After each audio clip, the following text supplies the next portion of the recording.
Hare Krishna, Hare Krishna, Krishna Krishna, Hare Hare, Hare Rama, Hare Rama, Rama Rama, Hare Hare.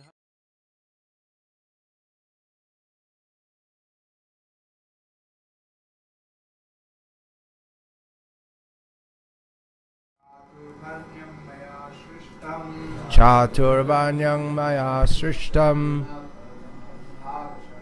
gunakarma vibhagashaha tasya kataram apimam vidyakataram avyayam.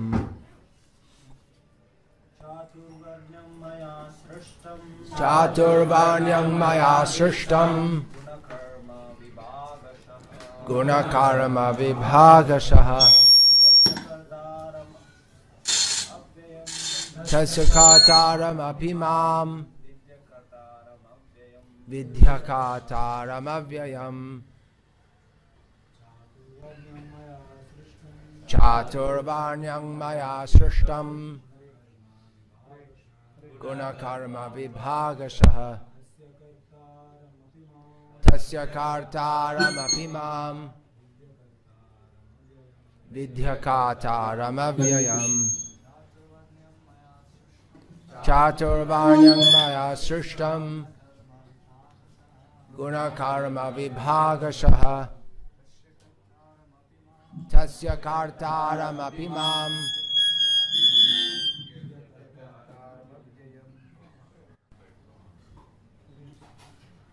Anyone else? Chaturvanyam maya srishtam gunakarma vibhagashaha tasya kartaram apimam vidyakataram avyayam. Chatuhu Varnyam, the four divisions of human society.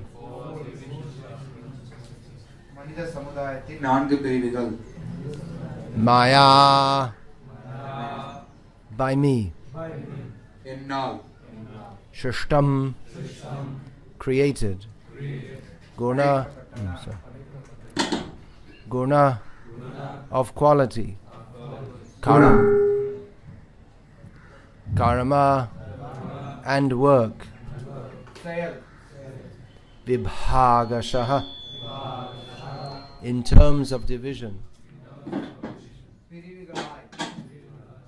Tasya, of that. Kartaram, the father. Api, although. Mam, me. Vidhi, you may know. Akataram, as the non-doer. Avyayam, unchangeable. According to the three modes of material nature and the work associated with them, the four divisions of human society are created by me. And although I am the creator of this system, you should know that I am yet the non-doer, being unchangeable.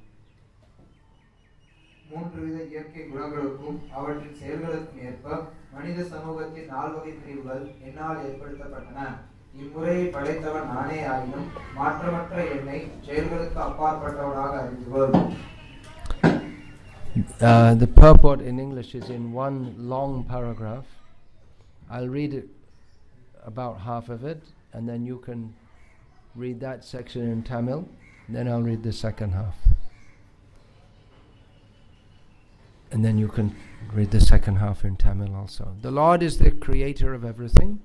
Everything is born of Him. Everything is sustained by Him. And everything after annihilation rests in Him. Anyone recognize this? is original Sanskrit of this? Taittiriya Upanishad. Yatova imani bhutani jayanti yena jatani jivanti yat prayatyabhi samvishanti tad vijigyasva tad brahmeti. He is therefore the creator of the four divisions of the social order, beginning with the intelligent class of men, technically called Brahmanas, due to their being situated in the mode of goodness. Next is the administrative class, technically called the Kshatriyas, due to their being situated in the mode of passion.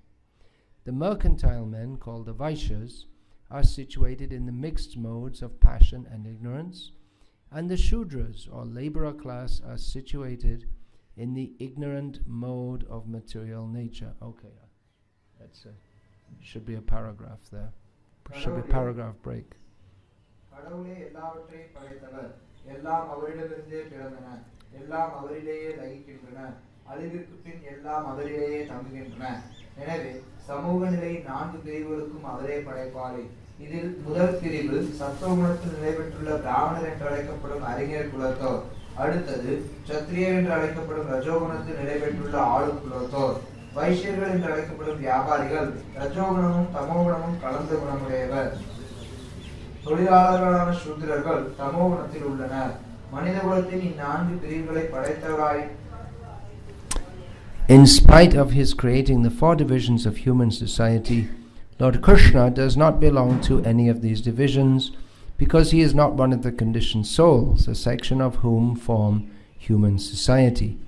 Human society is similar to any other animal society, but to elevate men from the animal status, the above-mentioned divisions are created by the Lord for the systematic development of Krishna consciousness.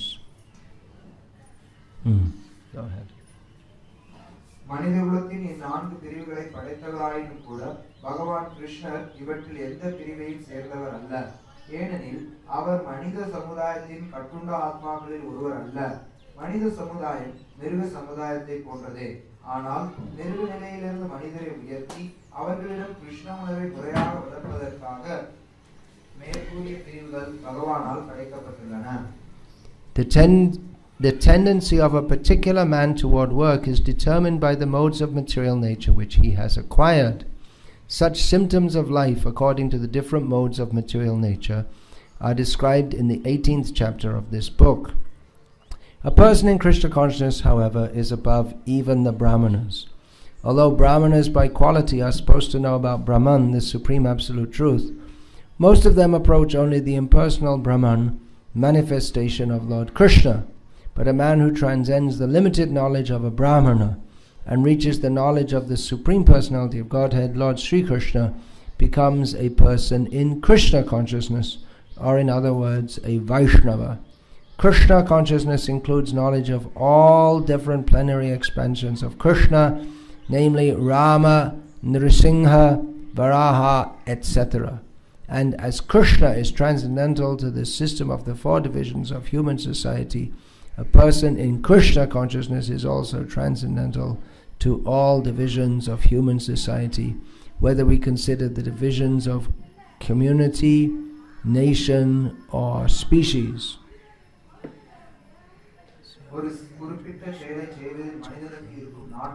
அவர் பெற்றுள்ள ஜட இயற்கையின் குணத்தை பொறுத்தது. குணங்களுக்கு ஏற்ப செய்யப்படும் செயல்களின் அறிகுறிகள் இந்நூலின் 18ஆம் அத்தியாயத்தில் விளக்கப்பட்டுள்ளன. அவ்வாறு இருப்பினும் கிருஷ்ணோணரில் இருப்பவர் ராவணனை விட உயர்ந்தவன் ஆவான்.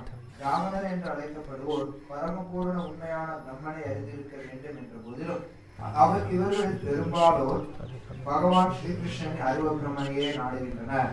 ஆனால் பிரம்மனின் எல்லைக்கு உட்பட்ட ஞானத்தை கடந்து பரமபுருஷ பகவானான ஸ்ரீகிருஷ்ணரை பற்றிய ஞானத்தை அடைந்தவர் கிருஷ்ண உணர்வில் உள்ளவர் அல்லது வைஷ்ணவர் என்று அழைக்கப்படுகிறார். கிருஷ்ண உணர்வு என்பது ராமர், நரசிம்மர், வராகர் போன்ற சுய விரிவங்களை பற்றிய அறிவையும் உள்ளடக்கியதாகும். கிருஷ்ணர் மனித சமுதாயத்தின் 4 பிரிவுகளுக்கு அப்பாற்பட்டவர் என்பதால் கிருஷ்ண உணர்வில் இருப்பவனும் மனித சமுதாயத்தின் எல்லா பிரிவுகளுக்கும் சமூகம், நாடு அல்லது இனம் என்று எப்படி பிரித்தாலும் அதற்கு அப்பாற்பட்டவனாவான். This is an easy enough point to understand.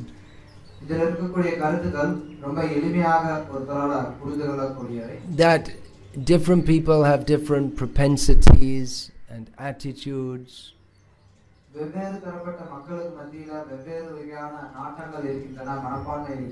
Therefore, some people naturally gravitate toward and are suitable for being intellectuals, priests.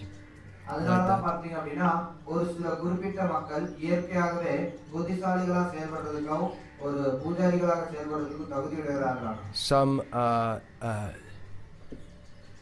natural leaders.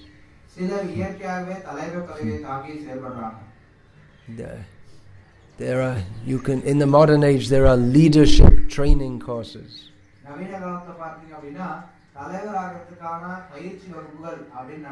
So we read in Mahabharata about leadership training courses also. That was Dronacharya training the Pandavas, the Kauravas, his own son Ashvatthama, in the martial arts.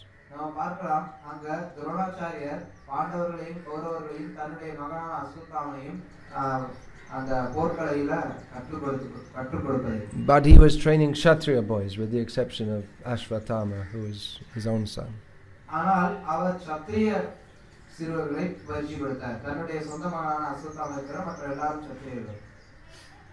When Ekalavya wanted to be his disciple, then that was not allowed.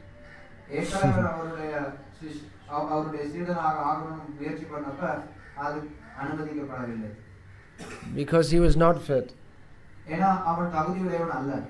Even Karna, he is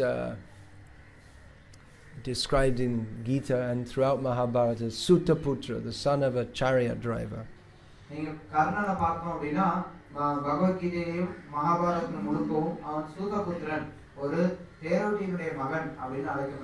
Actually, he was the son of Suryadev via Kunti.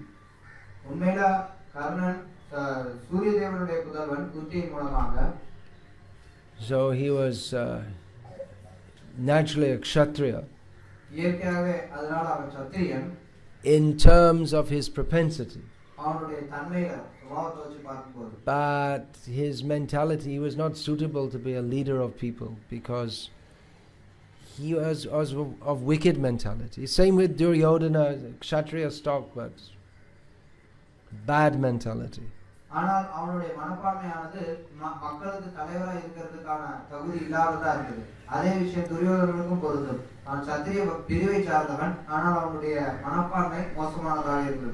And some people, they will be Vaishyas. Whether they're having huge business or whether they're selling samosas door to door, they're business type person.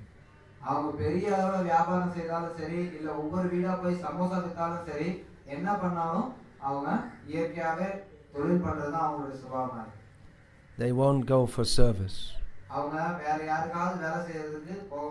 And others go for service, that's all.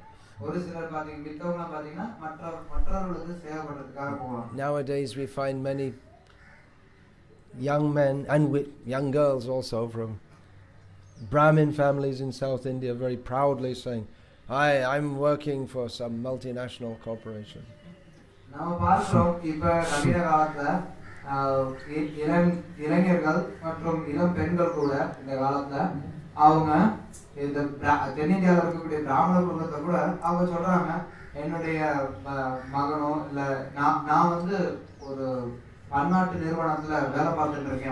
Means they're Shudra, that's all. Those who are Vaishya class, they will prefer to sell samosas door to door than have some well-paying job. Now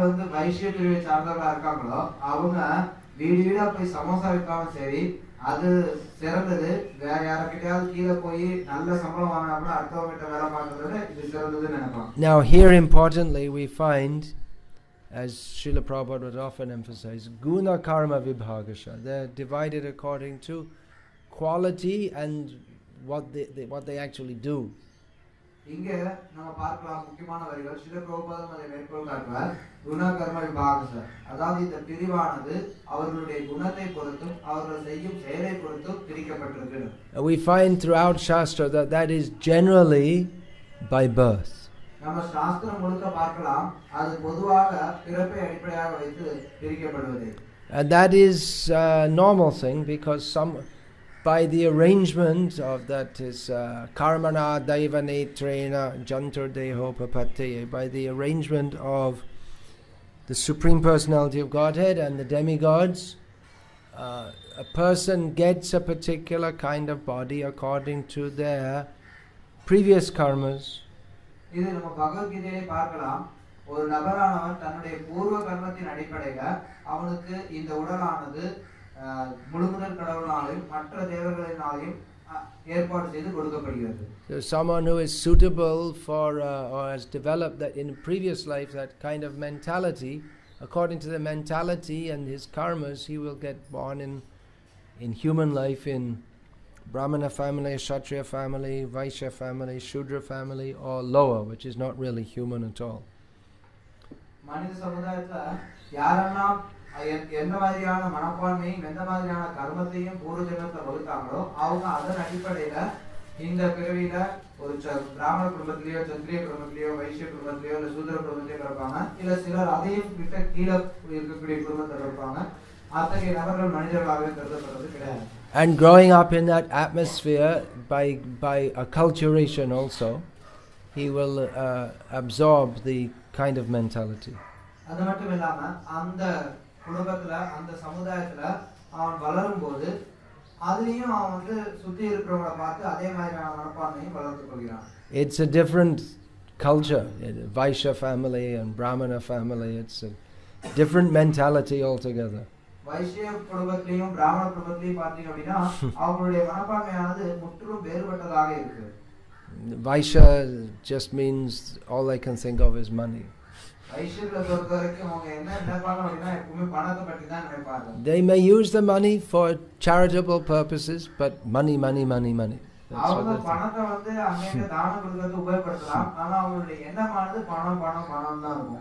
As a real Brahmana, they're not concerned about that at all. But it's not fixed by birth. That's why we find throughout Shastra also that people born in one family, they may take up a different kind of occupation.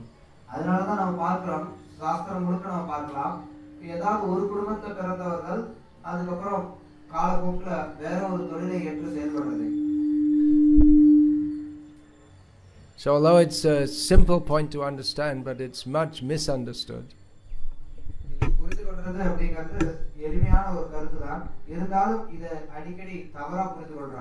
And it has become much misused. And that made the caste system.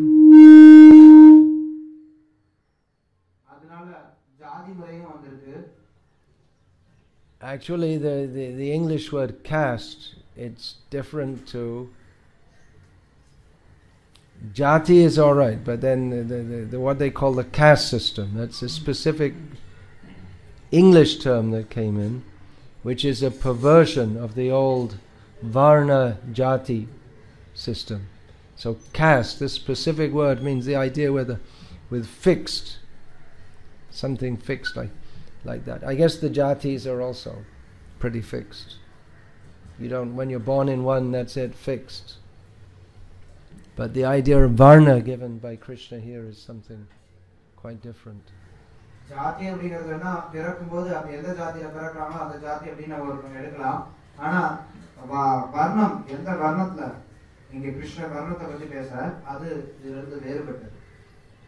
And because the spirit of cooperation in service of Krishna was lost, then it became an exploitive system.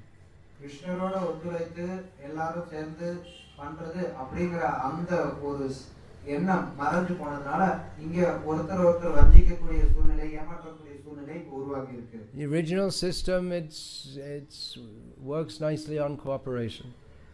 உண்மையான வழிமுறையானது ஒருத்தருக்கு இருக்கக்கூடிய ஒத்துழைப்பினால ரொம்ப அருமையாக செயல்படுது. Brahmanas and Kshatriyas, they are higher, but they all have to work together.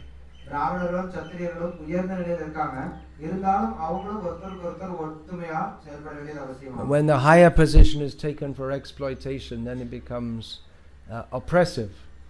எப்ப அவங்களுக்கு இருக்கக்கூடிய உயர் நிலையை அத சாதகமா வச்சுட்டு மத்தவங்களை வஞ்சித்து பழைக்கலாம் அப்படின்னு நினைக்கிறாங்களோ அது ஏற்க முடியாததாகுது. When the original purpose is lost, then all kinds of atrocities can come out. நம்மளுடைய உண்மையான குறிக்கோள் என்னவோ அது இழக்கப்படும் போது அப்போ எத்தனையோ விதமான கொடூரங்கள் ஆரம்பமாகுது. So the British, when they were in India, they were to dismantle the caste system. They criticized this as being very bad. இந்தியாவுல பிரிட்டிஷர் ஆங்கிலேயர்கள் இருந்தபோது அவங்க இந்த ஜாதி முறையை ஒழிக்கணும் அப்படிங்கிறதுக்கு ரொம்ப ஆர்வத்தோட செயல்பட்டார்கள். Although previously in Europe they had something similar also. ஐரோப்பால இதுக்கு முன்னாடி இதே மாதிரியான ஒரு வழிமுறை இருந்தபோதிலும் அவங்க இந்தியாவுல ஒழிக்கணும்னு பார்த்தாங்க. But it broke down gradually with the Industrial Revolution and all of this. ஐரோப்பால ஏற்பட்ட தொழில் புரட்சியாலும் மற்ற காரணங்களாலும் அங்க இருந்த பிரிவுகளானது சிதைவுற்று விட்டது. In Russia, up until prior to the Bolshevik Revolution, there was right up until the 20th century. There was the aristocrats and the serfs. What were they called? It's a famous word comes in English, but I can't remember. And there were the what was that called? The kulaks. They were the Vaishya class, I guess you could call. There were the aristocrats, and then there were the peasants. So that was going on right until, when was that? 1918, the Bolshevik Revolution? 1917, yeah. ரஷ்யால கூட பாத்தீங்க அப்படின்னா 1917ல புரட்சி நடைபெற்றது. அந்த புரட்சி நடைபெற்ற காலம் வரைக்கும் அங்க கூட இந்த மாதிரி பிரிவுகள், ரெண்டு வகையான பிரிவுகள் இருந்தது. ஒரு பணக்கார வகுப்பை சார்ந்தவர், மற்ற வகுப்பை சார்ந்தவர் அப்படின்னு. So when the spiritual purpose is lost, then it simply becomes oppressive and unfair. ஆன்மீக குறிக்கோளானது இழக்கப்படும் போது அப்ப ஒருத்தர் மற்றவர்களை ஏற்றி பிழைக்கிற மாதிரி அது ஏற்றுக்கொள்ள முடியாததாக மாறிவிடுகிறது. And therefore different systems of governance have been introduced throughout the world with the idea of equality. அதனாலதான் உலகத்துல நீ பார்த்தோம்னா எத்தனையோ வகையான அமைப்புகள் ஏற்படுத்தப்பட்டு எல்லாரும் சமம் அப்படிங்கிற நிலைக்கு கொண்டு வரதுக்கு முயற்சி பண்றாங்க. Democracy is supposed to give freedom of opportunity. இந்த ஜனநாயகம் அப்படிங்கிறது இந்த மாதிரியான வாய்ப்புகள் எல்லாருக்கும் யாரு எதை தேர்ந்தெடுக்கணும்னு நினைக்கிறாங்களோ அவங்களுக்கு வாய்ப்பு கொடுக்கிறதுக்கானதுன்னு சொல்றாங்க. And socialism is meant to enforce that everyone is at the same level. சமுதாயங்களானது எல்லாருமே ஒரே நிலையில இருக்காங்க அப்படிங்கறத வலியுறுத்தக்கூடியதாக அமையுது. The French Revolution was against the oppression of the aristocratic class, the noblemen and the church. They were together in oppressing the poorer class of people. French புரட்சி பாத்தீங்க அப்படின்னா அங்க கொஞ்சம் பணக்காரர்களும் சர்ச்சை சேர்ந்தவர்களும் ஏழை மக்களை ஏற்றி பிழைச்சதுனால அந்த புரட்சியானது ஏற்பட்டது. So that was brought in under the slogan Égalité, Liberté, Fraternité. You can understand that? It's almost the same as English. Égalité means egalitarianism. Equality, everyone should be equal. French புரட்சியானது சில ஸ்லோகங்களோட அது அறிமுகமானது. அதுல பாத்தீங்கன்னா எல்லாரும் சமம் அப்படின்னு ஒரு இது தூக்குனாங்க. Liberté. எல்லாருக்கும் விடுதலை கொடுக்கணும்ங்கற. And fraternité, which means fraternity, brotherhood. சகோதரத்துவம் அப்படின்னு மூன்று கொள்கைகளை மேல தூக்கி போராட்டம் பண்ணாங்க. Although it brought in the most horrible period of European history, there's just slaughter nasty slaughter of the French people killing each other, different factions. எத்தனையோ இந்த மாதிரியான கொள்கைகளோட அவங்க அந்த புரட்சி ஆரம்பிச்சாலும் அந்த புரட்சியோட விளைவு என்ன அப்படின்னா ஐரோப்பாவிலேயே மிக மோசமான ஒரு ஒரு கொலை வந்து ஒருத்தர் சாகடிக்கிறது அப்படிங்கிறது அதிகமானது இந்த புரட்சியினால. Total chaos in society. சமுதாயத்துல அதனால ஒரு பெரிய குழப்பமான சூழ்நிலை ஏற்பட்டது. Which was resolved by Napoleon coming in, and instead of having the French fight each other and kill each other, he organized them all together and they went and fought and killed people all over Europe.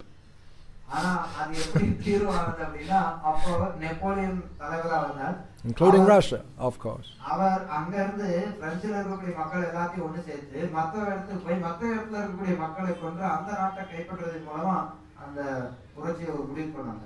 So democracy is supposed to be equal opportunity for all.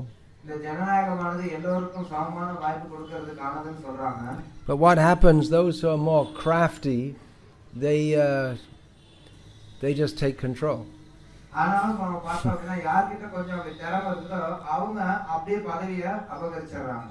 So the people are supposed to vote for different governments, but whoever comes to power is controlled by big business corporations.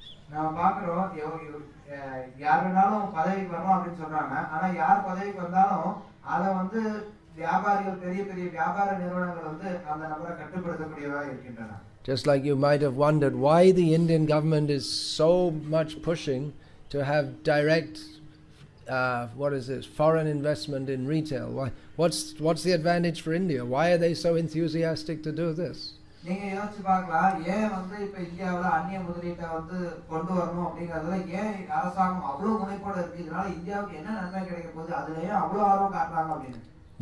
Then it was revealed that Walmart, who are the main ones who want to come in, they've invested 350 crores, something like that, in lobbying the American politicians to lobby the Indian politicians. Lobby means, okay, Walmart gave me this much, you take some of it also. That's what it means, obviously. Money power. பின்னாடி நமக்கு என்ன தகவல் வருது அப்படின்னா, இந்த Walmart நிறுவனம் எது இந்தியாவுல வந்து முதலீடு செய்யணுங்கிறதுல ரொம்ப ஆர்வத்தோட இருக்கும். அந்த நிறுவனமானது ஏறக்குறைய ஒரு 350 கோடியை வந்து அமெரிக்காவில் இருக்கக்கூடிய அரசியல்வாதிகள் லஞ்சம் கொடுத்து, அங்க இருக்கக்கூடிய அரசியல்வாதிகள் இந்தியாவில் இருக்கக்கூடிய அரசியல்வாதிகள் லஞ்சம் கொடுத்து, அது மூலமா அவங்க தங்களுடைய காரியத்தை சாதிச்சுக்கணும்னு நினைக்கிறாங்க. So governments, the government of a major nation like India is subordinate to business interests. India கூட ஒரு பெரிய நாட்டினுடைய அரசாங்கம் கூட பாத்தீங்க அப்படின்னா வியாபார விருப்பத்தினால கட்டுப்படுத்தப்படுறதை நம்ம பார்க்கிறோம். They're throwing people off their ancestral land, forcibly taking them out, so the big businesses can come in and build huge factories. நம்ம பார்க்கலாம், எவ்வளவோ தொன்று அவங்க பரம்பரையா வச்சிருந்த நிலத்தை எடுத்துக்கிட்டு அங்க வந்து அவங்க நிலத்தை விட்டு பலவந்தமா வெளியில துரத்திட்டு அங்க வந்து பெரிய பெரிய தொழிற்சாலைகள் அமைச்சு அது மூலமா அவங்க எண்ணங்களை மாற்றணும்னு நினைக்கிறாங்க. So it's supposed to be equal opportunity. But those who have more money, they have more equal rights. All animals are equal, but some are more equal than others.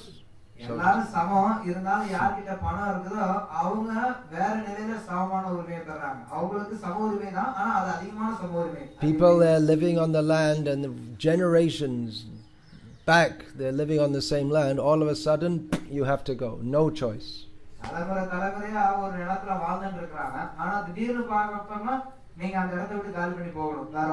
So where's the equality? In socialism, it was supposed to be everyone is equal.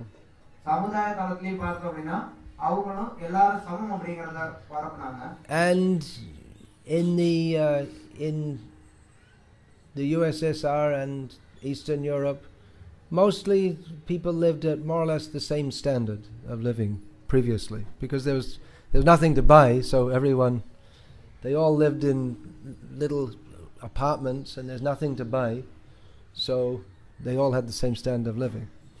உலகத்தை பார்த்தோம்னா இப்ப Soviet ரஷ்யாலயோ மற்ற நாடுகளில் கூட எல்லாரும் ஒரே தரத்துல வாழ்ந்தாங்க. ஏன்னா அங்க வாங்குறதுன்னு எதுவுமே கிடையாது. எல்லாரும் ஒரே மாதிரியான அடுக்குமாடி கட்டடத்துல வாழ்ந்தாங்க. எல்லாரும் ஒரே நிலையில வாழ்ந்த மாதிரி தெரிஞ்சது. And they'd be paid lots of money, but it was useless because they couldn't buy anything with it. There's nothing at the shops. And you'd see, I saw a huge long line of people. They're lining up to buy soap or something like this. They've got money, but there's not enough soap or bread or whatever. பார்த்திருக்கோம், அவங்களுக்கு நிறைய பணம் கொடுப்பாங்க. பணம் இருந்தாலும் அதை வச்சு வாங்குறதுக்கு பொருள் இருக்காது. நான் கண்ணால பார்த்திருக்கேன், நிறைய பணம் கொண்டவங்க பணத்தை வச்சுக்கிட்டு நீண்ட வரிசையில நின்று காத்துக்கிட்டு இருப்பாங்க. எதுக்காக ஒரு சின்ன சோப்பு வாங்குறாங்க. ஏன்னா சோப்பு வந்து தயாரிக்கிறது கிடையாது, எதுவும் அதை விற்கிறது கிடையாது. அதனால பணம் இருந்தாங்க அந்த பொருளை அதை மாற்ற முடியாது.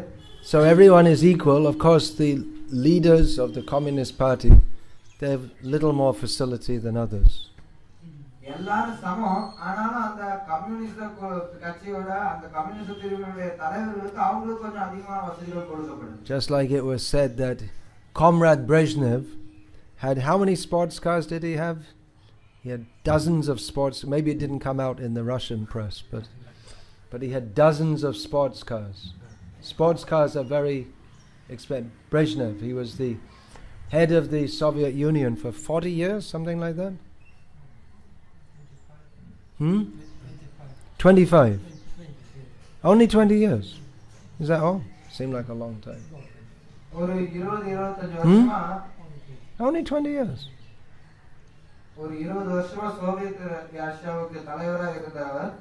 அவர் பாத்தீங்க அப்படின்னா எல்லா சமத்துவம் அப்படின்னு சொல்லிட்டு இருந்தார். ஆனா அவர்கிட்ட வந்து டஜன் கணக்குல ஸ்போர்ட்ஸ் கார் இருந்தது. Yeah, no one had a car, only the taxi drivers. அங்க வந்து அந்த ஊர்ல விதிமுறை என்ன அப்படின்னா யாரும் கார் சொந்தமா வச்சுக்கூடாது. எல்லாரும் கார் ஓட்டுறவங்க மட்டும் தான் சொந்தமா, அதாவது ஓட்டுறவங்க தான் எல்லாரும். Used to be Moscow in the 1980s was very peaceful. You could walk around the streets. There are no cars, hardly any cars at all. Moscow 1980 நம்ம நடந்து போனோம் அப்படின்னா ரொம்ப அமைதியா இருக்கும். ரோட் சாலைகள்ல வந்து காரே இருக்காது. So the idea of having equality, it's a nice idea, but it doesn't work. எல்லாரும் சமம் அப்படிங்கற கருத்து வந்து கேட்கிறதுக்கு வேணா நல்லா இருக்கலாம், ஆனா அது செயல்பாடுல ஒத்து வரது இல்ல. There's always hierarchy in human society. மனித சமுதாயத்துல எப்பவுமே ஏற்றத்தாழ்வுகள் இருந்துட்டு தான் இருக்கு. Not only in human society, you'll find even the dogs are always barking out here on the street. You'll find one among them is considered the biggest dog. நீங்க மனித சமுதாயத்துல மட்டும் கிடையாது, நாய்களுடைய சமுதாயத்துல கூட நீங்க பார்க்கலாம். இங்க வெளியில எப்ப பார்த்தாலும் நாய் குறைச்சிட்டு இருக்கு.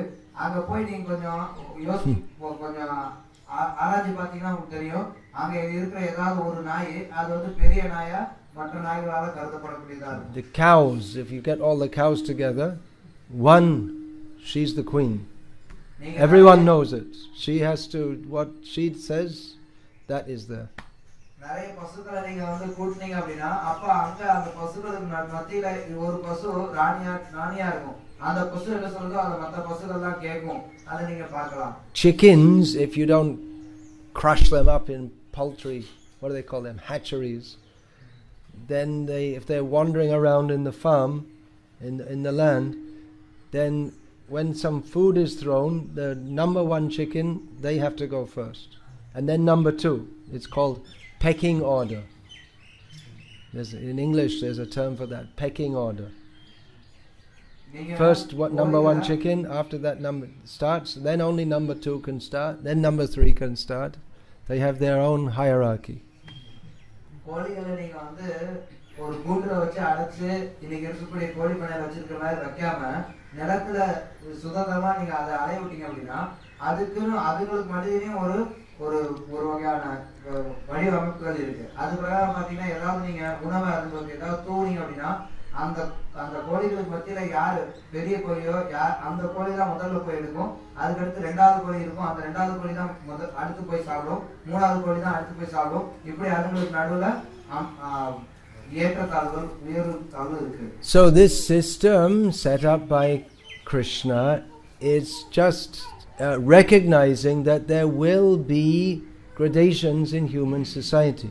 மனித சமுதாயத்துல இந்த வழிமுறையானது கிருஷ்ணனால அமைக்கப்பட்டிருக்கு. எதற்காக அப்படின்னா மனிதர்களுக்கு மத்தியில ஏற்றத்தாழ்வு இருக்கும் அப்படிங்கறதுனாலதான். However hard you try, however idealistic you may be, there won't be equality. எவ்வளவுதான் நீங்க கடினமா முயற்சி செஞ்சாலும், எவ்வளவுதான் நீங்க கொள்கை பிடிப்போட இருந்தாலும், நீங்க சமத்துவம் அப்படிங்கிறது சாத்தியம் இல்லை. There'll always be a ruling class and a ruled class. எப்பவுமே அங்க ஆட்சி செய்யக்கூடியவர்கள், ஆட்சி செய்யப்படுபவர்கள் அப்படின்னு ரெண்டு பிரிவு இருந்துட்டு தான் இருக்காங்க. And in Vedic culture, there's, apart from the ruling class and the ruled class, there's the independent class. That means the Brahmanas. They're neither rulers nor ruled. வேத கலாச்சாரத்துல பாத்தீங்க அப்படின்னா ஆட்சி செய்பவர்கள், ஆட்சி செய்யப்படுபவர்கள், இந்த ரெண்டு பிரிவினர்களுக்கும் அப்பால புத்திசாலி பிரிவினர் இருந்தாங்க, பிராமண பிரிவினர். அவங்க ஆட்சி செய்யறதும் கிடையாது, ஆட்சி செய்யப்படுபவர்களும் கிடையாது. Yeah. Prabhupada would often say they're an intelligent class, but actually all are intelligent in different ways. Prabhupada அவர்கள் புத்திசாலி பிரிவினர் அப்படின்னு சொல்லுவார். இருந்தாலும் உலகத்தை பார்த்தோம் அப்படின்னா எல்லாரும் புத்திசாலிகள் தான் அவங்களுடைய நிலையில. See, someone of Shudra type, he may be making some instrument, some musical instrument. The others can't do. He has the intelligence to do that.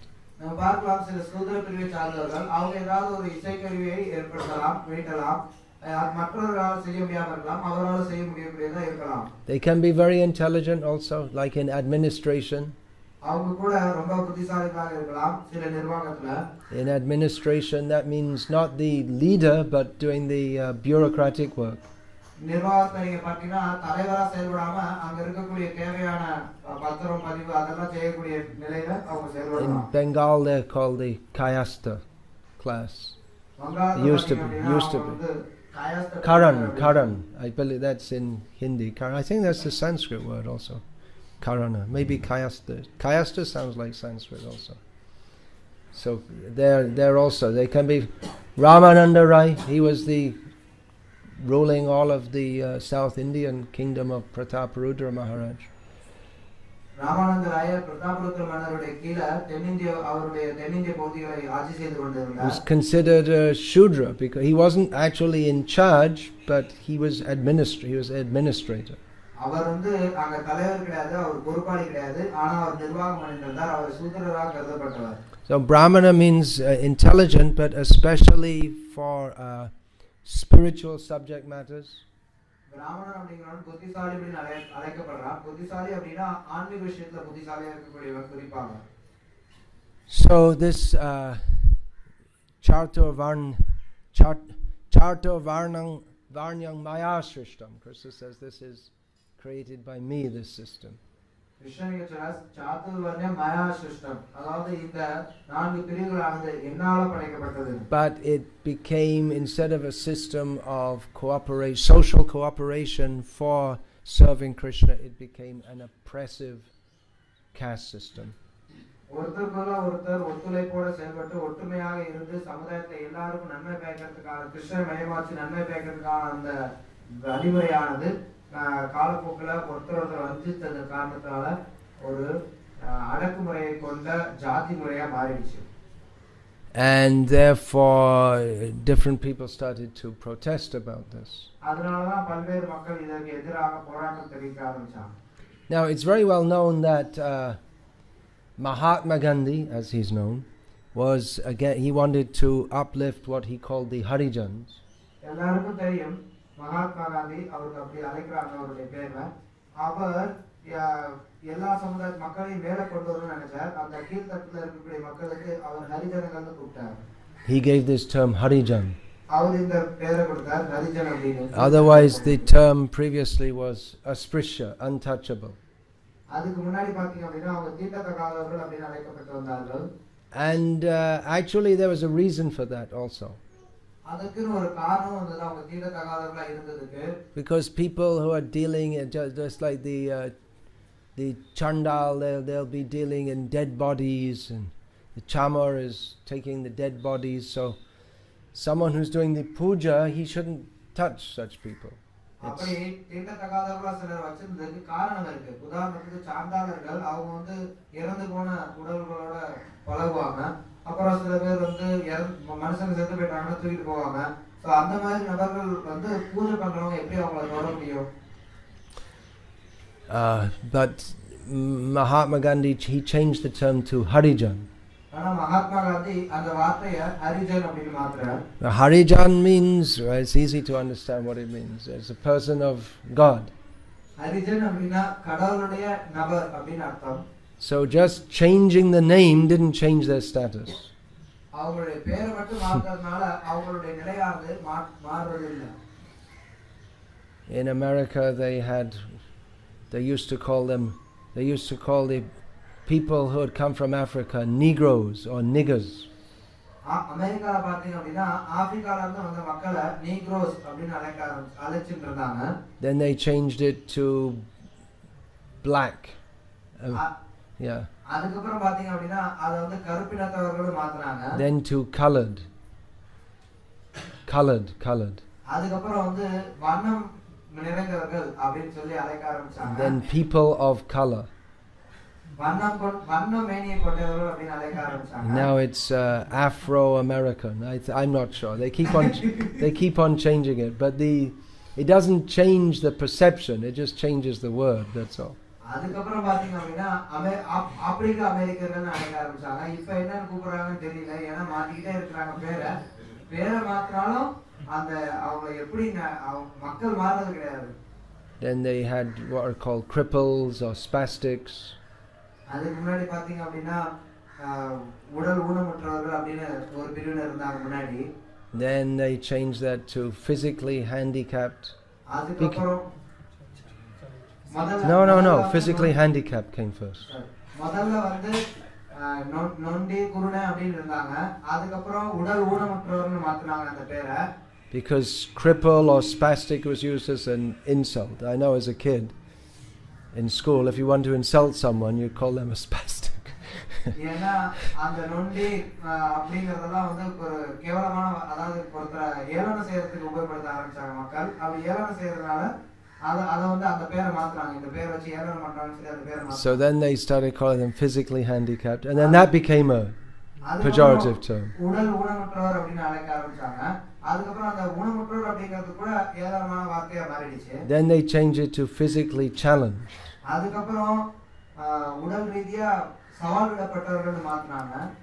And the last time I gave this lecture is called physically challenged, but now it's called people with different abilities. ஆனா இப்போ பாத்தீங்க அப்படினா அந்த உடல் ஊனமுற்றவர் something like that. Differently enabled, differently abled, something like that. And then they'll think up something else. So the euphemisms are unlimited. So Harijan, now they change that to Dalit. All followers of Hiranyakashipu. Dalita Hiranyakashipu. And all our devotees sing Dalita Hiranyakashipu. That means it's Mrs. Hiranyakashipu.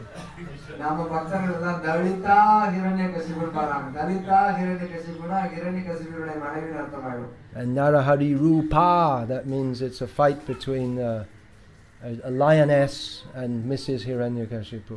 Narahari Rupa அப்படினா ஒரு பெண் சிங்கத்துக்கும் Dalita Hiranyakashipuனா Hiranyakashipuடைய மனைவிக்கும் பெண் சிங்கத்துக்கும் நடுவுல இருக்கக்கூடிய சண்டை அப்படிங்கற அர்த்தமாயிடுது. They say Dalit here also? Yeah. Yeah, it's imported from North India that time. So yeah, Mahatma Gandhi, he wanted that the Harijans can enter the temple. They have their own temple even before that, where they worship some deities who they can offer the animal sacrifice to, like that.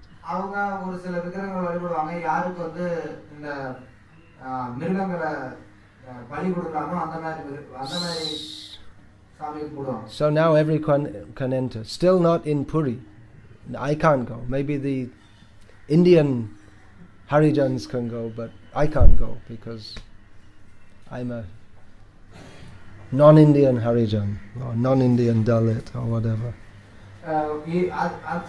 அவங்க வந்து ஆனா மற்ற கோயில்ல நுழைய முடியாம இருந்தது. இன்னைக்கு கூட பார்த்தோம் அப்படின்னா எல்லா கோயிலும் எல்லாம் நுழைய முடியாது. உதாரணத்துக்கு பூரியில பாத்தீங்க அப்படின்னா இந்தியாவில இருக்க ஹரிஜன் வேணா நுழையலாம். நான் வந்து வெளிநாட்டு ஹரிஜன் என்ன உள்ள விட மாட்டாங்க. But still, if you go to Tirupati, Tirumalai, you'll find it's mostly not these Dalits. They're not going. It's still the same people who used to go. ஆனாலும் நீங்க பாத்தீங்க அப்படின்னா திருப்பதி திருமலா அங்கெல்லாம் போறோம்னா இத தலித் இவங்க போறது கிடையாது. யாரு அந்த கோயிலுக்கு தான் போவாங்களோ அவங்க தான் அந்த கோயிலுக்கு போயிட்டு இருக்காங்க. அனுமதிக்கப்பட்டாலும் அவங்க போறது இல்லை. There's also so Mahatma Gandhi, that was his idea, but actually he wasn't against the system of Chaturvarna. உண்மையில மகாத்மா காந்தி அவர் வந்து இந்த சாதுர்வர்ணியம் இந்த 4 பிரிவுகளுக்கு எதிரானவர் அல்ல. But he wanted to take out the oppression. இருந்தாலும் அவங்க ஒரு ஜாதியினர் இன்னொரு ஜாதியினரை அமுக்கி வச்சிருக்கிறத அவர் விளக்கணும் அப்படின்னு பிரியப்பட்டார். And others, they also had this idea. மற்றவங்களுக்கும் இந்த எண்ணம் இருந்தது. We were just discussing about this Dr. Ambedkar. நாம கொஞ்ச நாள் முன்னாடி அம்பேத்கர் பத்தி பேசிட்டு இருந்தோம். He was himself from this what they call untouchable background, but he had a university degree from London or something like that. அவர் தீண்டத்தகாத பிரிவை சார்ந்தவராக இருந்தார். ஆனால் அவர் வந்து லண்டன்ல ஒரு பட்டம் படிச்சிட்டு இருந்தார். So he wanted to stop this unnecessary persecution or suppression of people just because of their birth. அவர் வந்து இந்த மாதிரி பிறப்பின் அடிப்படையில் ஒருத்தவங்களை வந்து கீழே தள்ளி வைக்கிறது அப்படிங்கிற சூழ்நிலையை மாற்றணும் அப்படிங்கிறதுக்காக அவர் பிரியப்பட்டார். And this Periyar, you're also saying, he also had the same idea to stop this. Periyar கூட பாத்தீங்க அப்படின்னா இதே மாதிரி எண்ணம் இருந்தது, இதை நிறுத்தணும் அப்படிங்கிறது. So both of them, when they came up against such opposition from the Hindu orthodoxy, that they both rebelled against it. அவங்க ரெண்டு பேருக்கும் இந்த இந்து மேல ரொம்ப பற்றுதலை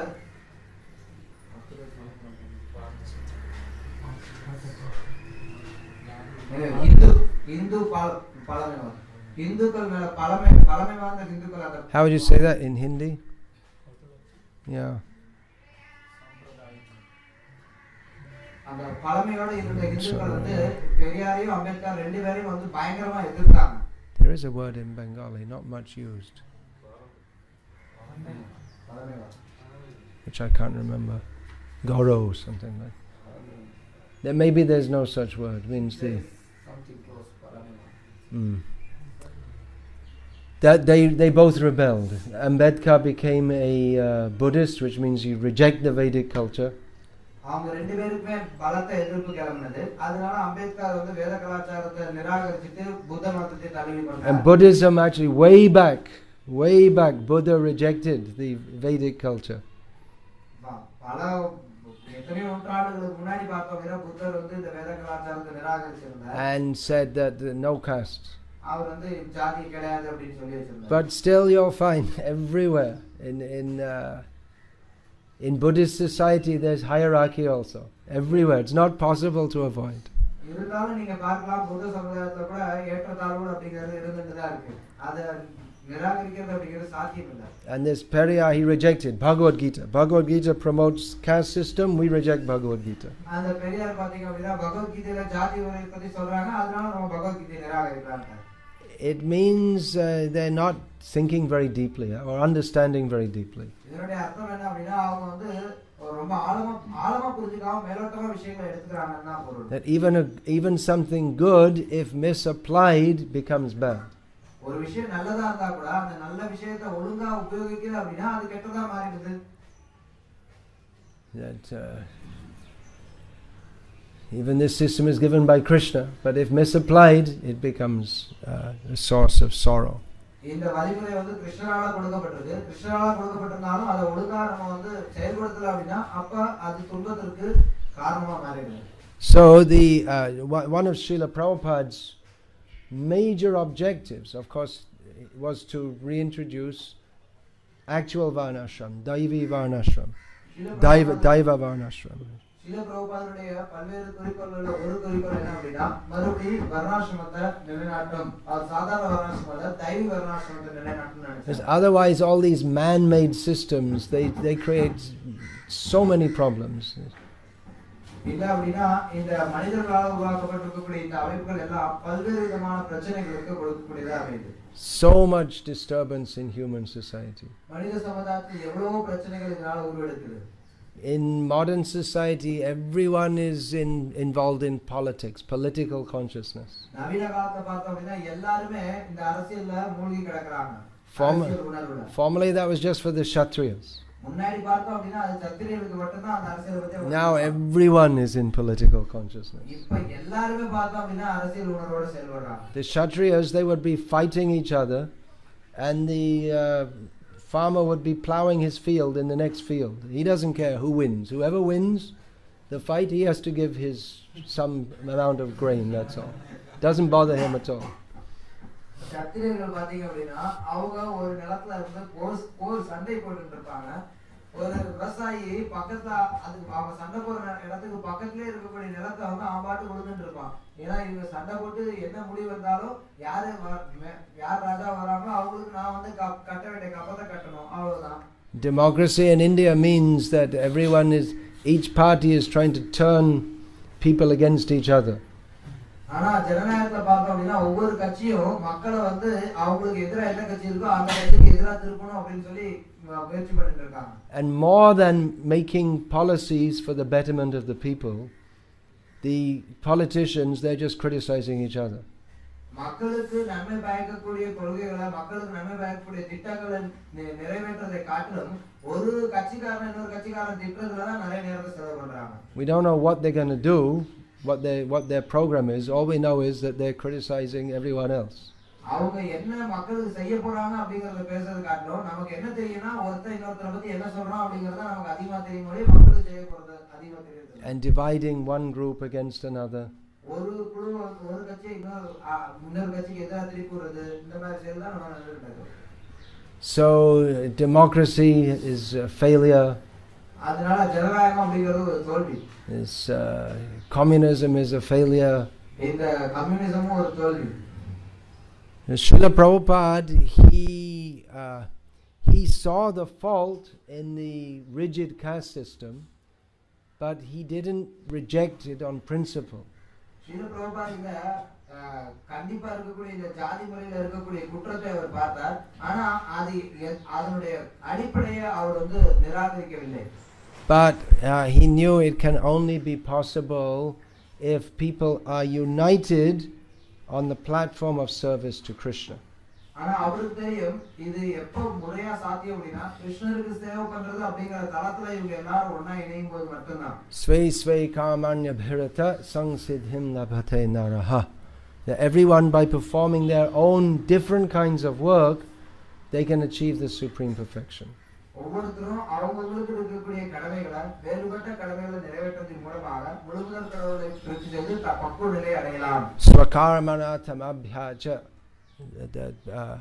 By performing one's own work, one should worship Krishna.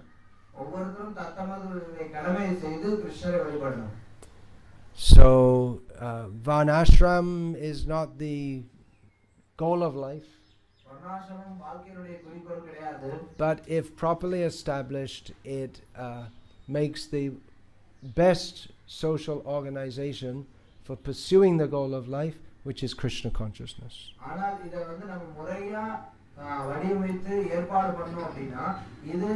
நம்மளுடைய வாழ்க்கைக்கு உண்மையான குறிக்கோள் என்னவோ அந்த குறிக்கோளை செயல்படுத்துவதற்கு தகுந்த சூழ்நிலையை ஏற்படுத்தி கொடுக்கும். அந்த குறிக்கோள் கிருஷ்ண உணர்வு. So many people, they think, oh, Bhagavad Gita, that's promoting casteism, very bad. நிறைய மக்கள் நினைக்கலாம், ஓ பகவத் கீதை இது ஜாதி முறையை பிரச்சாரம் பண்ணது வேண்டாம், இது ரொம்ப மோசம். But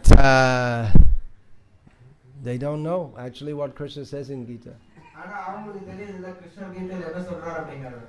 So you should, if they protest like this, you should show them this verse, chapter 4, text 13.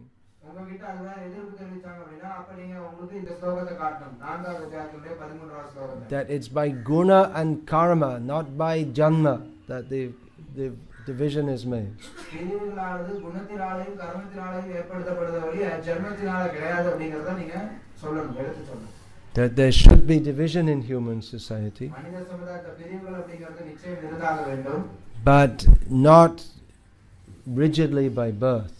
ஆனா வெறும் பிறப்பை மட்டுமே அடிப்படையாக வச்சு இருக்க கூடாது.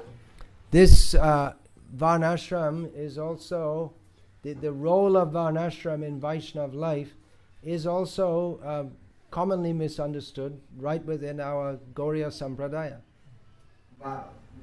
இந்த வர்ணாசிரமத்தினுடைய பங்கு என்ன அப்படிங்கிறது கூட நம்மளுடைய கௌரிய அதுவும் கூட நிறைய தவறா புரிஞ்சுக்கிறாங்க. நம்மளுடைய கௌரிய சம்பிரதாயத்துல கூட அதை தவறா புரிந்து கொண்டிருக்காங்க. Because Chaitanya Mahaprabhu said ehobhajya, this Varnashram, it's external, it's got nothing to do directly with bhakti. ஏன்னா சைத்தன்ய மகாபிரபு வர்ணாசிரமம் பக்திக்கு வர்ணாசிரமானது பக்தியோட நேரடியா எந்த தொடர்பும் இல்லை அப்படின்னு அவர் சொன்னதுனால இது சம்பந்தம் இல்லைன்னு நினைக்கிறாங்க. Bhakti is beyond Varnashram. பக்தியானது வர்ணாசிரமத்துக்கு அப்பாற்பட்டது. We don't see this person is a Brahmin Vaishnav, this one is a Shudra Vaishnav. To think like that is offensive. நம்ம இந்த இவர் வந்து பிராமண வைஷ்ணவர், இவர் சத்திரிய வைஷ்ணவர், இவர் சூத்ர வைஷ்ணவர் அப்படின்னு சொல்லி வைஷ்ணவர் நடுவுல பிரிவு பார்க்கறதுல அப்படி பார்க்கிறது அபராதம்னு சொல்லப்படுது. A Vaishnava is just by the intention to serve Krishna, a Vaishnava is above the position of a Brahmana. வைஷ்ணவன் அவன் கிருஷ்ணருக்கு சேவை பண்ணணும் அப்படிங்கிற அவனுடைய அந்த ஆசையை அதுவே வந்து அவனை வர்ணாசிரமத்தில் இருக்கவங்களுக்கு மேல அவனை கொண்டு வந்து வைக்கிறது. He may have the disposition of a Shudra. அவனுடைய வெளிப்புற நிலை வந்து சூத்ரனை போன்றதாக இருக்கலாம். But because his goal of life is to serve Krishna, he's better than a non-Vaishnava Brahmana. ஆனால் அவனுடைய வாழ்க்கையுடைய குறிக்கோள் கிருஷ்ணருக்கு சேவை பண்றதா இருக்கக்கூடிய காரணத்தினால அவன் வந்து வைஷ்ணவன் இல்லாத பிராமணனை காட்டிலும் அந்த சூத்ரன் உயர்ந்தவனாகிறான். Please don't step over this is all the conscience. All this is for serving the Lord. You shouldn't step over anything actually except the floor. நம்ம எதையுமே தாண்டி போறது அப்படிங்கிறது தவறு. தரை பூமி மட்டும் தான் நம்ம தாண்டி போகலாம். எந்த பொருள் இருந்தாலும் எந்த பொருளையும் தாண்டி போக கூடாது. அதுவும் குறிப்பா நீங்க பகவான் பூஜைக்கு உபயோகப்படுத்தக்கூடிய சங்கு இருக்கு, இது தாண்டி நம்ம போக கூடாது. Actually, we shouldn't even step on the earth because she's our mother. But what to do? உண்மையில சொல்ல போனோம் அப்படின்னா நம்ம பூமி மேல கூட தாண்டி போக கூடாது. ஏன்னா பூமி நம்மளுடைய தாய். இருந்தாலும் வேற என்ன பண்றது, வழி இல்லை. Just like the baby in the arms of the mother is kicking the mother, she tolerates. எப்படி ஒரு குழந்தை அம்மாவுடைய கையில இருக்கும்போது அம்மாவை எட்டி வதைக்கும், அம்மா அதை வந்து பொறுத்துக்கொள்வாங்க. அது மாதிரி. So a brahmana is supposed to study shastra. ஒரு பிராமணர் சாஸ்திரங்களை படிக்க வேண்டியவர். And to seek after the ultimate reality, Brahma. இறுதி உண்மை பிரம்மனை பற்றி அறிந்து கொள்ள வேண்டியவர் அவர். But one who worships Krishna as the goal of their life, even without being a big philosopher or without without following all the different rules of purity and cleanliness, is already situated in the perfectional position. ஆனா ஒருத்தருக்கு கிருஷ்ணருக்கு சேவை பண்றது வாழ்க்கையில குறிப்பா வச்சிருக்காரோ அவருக்கு பலவிதமான தத்துவங்கள், கொள்கைகள், இதெல்லாம் தூய்மையினுடைய விதிமுறைகள் இதெல்லாம் தெரியாட்டி கூட அவர் ஏற்கனவே வாழ்க்கையில பக்குவ தரத்துல நிறைவேற்றியிருக்கிறார். So bhakti is beyond Varnashram. அதனால பக்தியானது வர்ணாசிரமத்துக்கு அப்பாற்பட்டது. Therefore Chaitanya Mahaprabhu said that Varnashram is external to bhakti. அதனாலதான் சைத்தன்ய மகாபிரபு வர்ணாசிரமமானது பக்திக்கு வெளிப்புறமானதுன்னு சொன்னார். But that doesn't mean that devotees don't follow Varnashram. அதனால பக்தர்கள் வர்ணாசிரமத்தை பின்பற்ற மாட்டார்கள் அப்படின்னு அர்த்தம் கிடையாது. Because there has to be some form of social organization. ஏன்னா சமுதாயத்துல ஒரு வகையான பிரிவுகள் அமைப்பு அப்படின்னு இருந்தாக வேண்டும். And if the whole society, everyone's a Vaishnava, then still someone will have to be a leader and someone else will have to be in the role of a servant. That will be there. சமுதாயத்துல இருக்கக்கூடிய எல்லாருமே வைஷ்ணவர்களா இருந்தாலும் கூட அங்க வந்து தலைவரா செயல்படுறதுக்குன்னு சில பேர் இருந்தாகணும். அங்க வந்து இருக்கிற பணிகளை செய்யறதுக்குன்னு சில பேர் இருந்தாகணும். And another point is that even though bhakti is beyond Varnashram, it doesn't mean that everyone who takes to bhakti is immediately beyond Varnashram. இன்னொரு கருத்து என்ன அப்படின்னா பக்தியானது வர்ணாசிரமத்துக்கு அப்பாற்பட்டது அப்படின்னு சொல்லப்பட்டா கூட யாரெல்லாம் பக்தியை எடுத்துக்கிறாங்களோ அவங்க உடனே வர்ணாசிரமத்துக்கு மேல வந்துடுறாங்க அப்படின்னு அர்த்தம் கிடையாது. Because we take to bhakti, but we have so many material desires and impurities. நாம பக்தியை எடுத்துக்கிறோம், அப்படியே பக்தியை எடுத்துட்டாலும் நம்ம கிட்ட எத்தனையோ பௌதிக ஆசைகள் கலங்கங்கள் இருந்துட்டு தான் இருக்கு. So Varnashram is a system to regulate our activities in such a way that we don't fall down into grossly sinful life, animalistic life. வர்ணாசிரமானது சில வழிமுறைகளையும் விதிமுறைகளையும் இருக்கு. இதை வச்சு நம்ம அப்படியே பின்பற்றும் போது நம்ம மோசமான பாவகரமான வாழ்க்கைக்குள்ளார விழுந்துட மாட்டோம், மிருக வாழ்க்கைக்குள்ளார போயிட மாட்டோம். In the 11th canto of Bhagavatam, Krishna says, my devotee, even though, what's that? Yavat, you know that verse? Can you look that up? How does it begin? I can't remember it at all now. As long as a devotee is trying to be perfect but still has material desire, should follow the Varnashram system until he's completely perfect. Yavat Kurvita, what is it? Kurvita? Kurvito.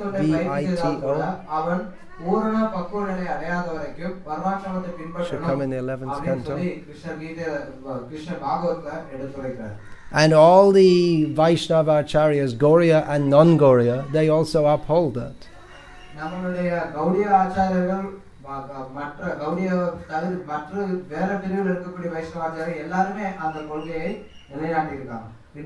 So there are two considerations. The Vaishnava is above Varnashram, but still there's following of it.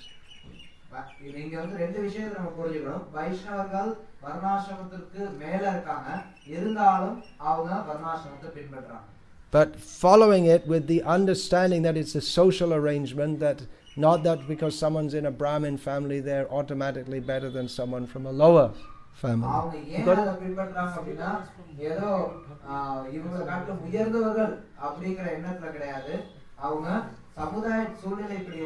No, it's in Bhagavatam 11th canto. We find, well, there's one of the Alvas, he was the priest, who is that? They wouldn't allow him in the temple, and then he was on the other side of the Kaveri.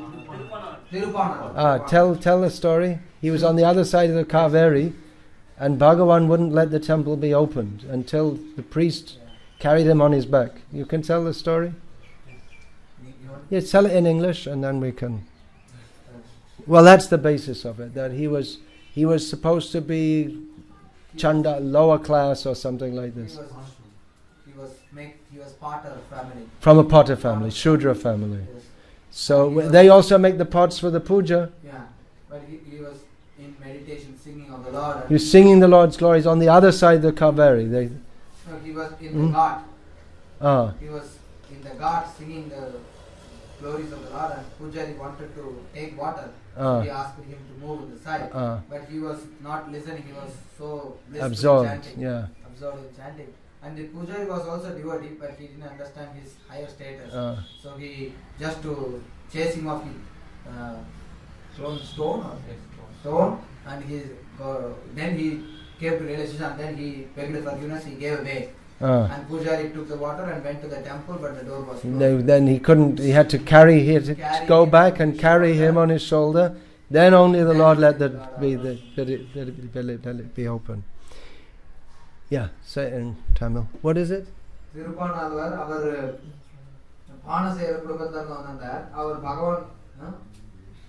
Oh, it's an important verse. What is it? அந்த குடும்பத்துல இருந்து வந்தார், அதனால அவர் சூத்ரா கருதப்பட்டார். அவர் வந்து அந்த தன்னுடைய பாத்தியத்தை வாசிட்டு பகவானை பற்றி ஒரு பூஜாரி ரங்கநாதர் கோயிலுக்கு தண்ணி எடுத்துட்டு போறதுக்காக வந்தார். இவர் கூட நடுவில் சூதர் இருக்கிறாரேன்னு அவர் விளக்க நினைச்சார். ஆனா அவர் வந்து பகவானுடைய ஸ்மரணையில மூழ்கி இருந்ததுனால அவர் கூட்டத்தை அவர் காதுல விடல. அதுக்கப்புறம் ஒரு கல்லை தூக்கி அவர் மேல எரிஞ்சார். கல்லு மண்டையில பட்டு அவருக்கு நினைவு வந்ததையும் அவரு வணக்கத்தோட ஒதுங்கினார். இவர் தண்ணி எடுத்துட்டு போனாரு. ஆனா பெருமாள் அவர் வந்து உள்ள விடல. அதுக்கப்புறம் அவர் பெருமாள் சொன்னார், நீ அந்த வைஷ்ணவருக்கு அபராதம் பண்ணிட்டு அவருடைய தோல்ல தூக்கிட்டு வாங்க. அதுக்கப்புறம் அவர் போய் திருப்பானவர் Yavat Karmani தூக்கிட்டு வந்தீங்கன்னா Karmani Karmani கோயில் கதவு திறந்து அவரால் உள்ள போக முடியும். Then Sripad Ramanuja himself, when his wife was insulting his guru because supposed to be from a Shudra family, then he took sannyas in protest against his wife. ராமானுஜருடைய மனைவி ராமானுஜருடைய குருவை அவங்க வந்து சூத்ர குடும்பத்தை சார்ந்தவர் அப்படிங்கிறதுனால அவர் வந்து ஏளனமா பேசுறதுனால அவர் வந்து தன்னுடைய மனைவிக்கு எதிராக போராடி அவர் சன்னியாசம். But sannyas is also within Varnashram. So he didn't reject Varnashram, but he rejected the offensive misunderstanding of it. சன்னியாசியும் வர்ணாசிரமத்தை சார்ந்தவர் தான். இதனால அவர் வந்து வர்ணாசிரமத்தை நிராகரிக்க கிடையாது. ஆனா வர்ணாசிரமத்தை வச்சு தவறா மக்கள் புரிஞ்சிருக்கக்கூடிய கருத்தை அவர் நிராகரிச்சார். So it's very important to understand that we don't reject Varnashram, but that bhakti is above that. நாம இந்த விஷயத்தை ரொம்ப தெளிவா புரிஞ்சுக்கணும். நம்ம வர்ணாசிரமத்தை நிராகரிக்கிறது கிடையாது. ஆனா பக்தியானது வர்ணாசிரமத்திற்கு மேல் நிலையில இருக்கு. Now, what happened in our Gauriya Sampradaya is there a class of people where they say, well, we don't need any Varnashram. ஆனா நமக்கு என்ன ஒரு பிரச்சனை வருது அப்படினா ஒரு சில பிரிவினர் வந்து நமக்கு வர்ணாசிரமம் தேவையில்லை அப்படினு சொல்லிடுறாங்க. We're transcendental to all of that. நாம வந்து வர்ணாசிரமத்துக்கு அப்பாற்பட்ட நிலையில இருக்கோம்னு சொல்றாங்க. So it's easy to say but not easy to be. You just can't. Well, we're all transcendental to Varnashram. You just can't be transcendental just by wishful thinking. நீங்க வந்து வெறுமனே இப்படி சொல்லிட்டு போயிடுறாங்க வர்ணாசிரமத்துக்கு அப்பாற்பட்டவர் அப்படிங்கிறது நீங்க விரும்புறதுனால மட்டுமே அப்படி வர்ணாசிரமத்துக்கு அப்பாற்பட்டவரா ஆயிட முடியாது. நான் வர்ணாசிரமத்துக்கு மேல இருக்கேன் அப்படின்னு சொல்லிடலாம். ஆனா அதனாலேயே அப்படி ஆயிடுறது கிடையாது.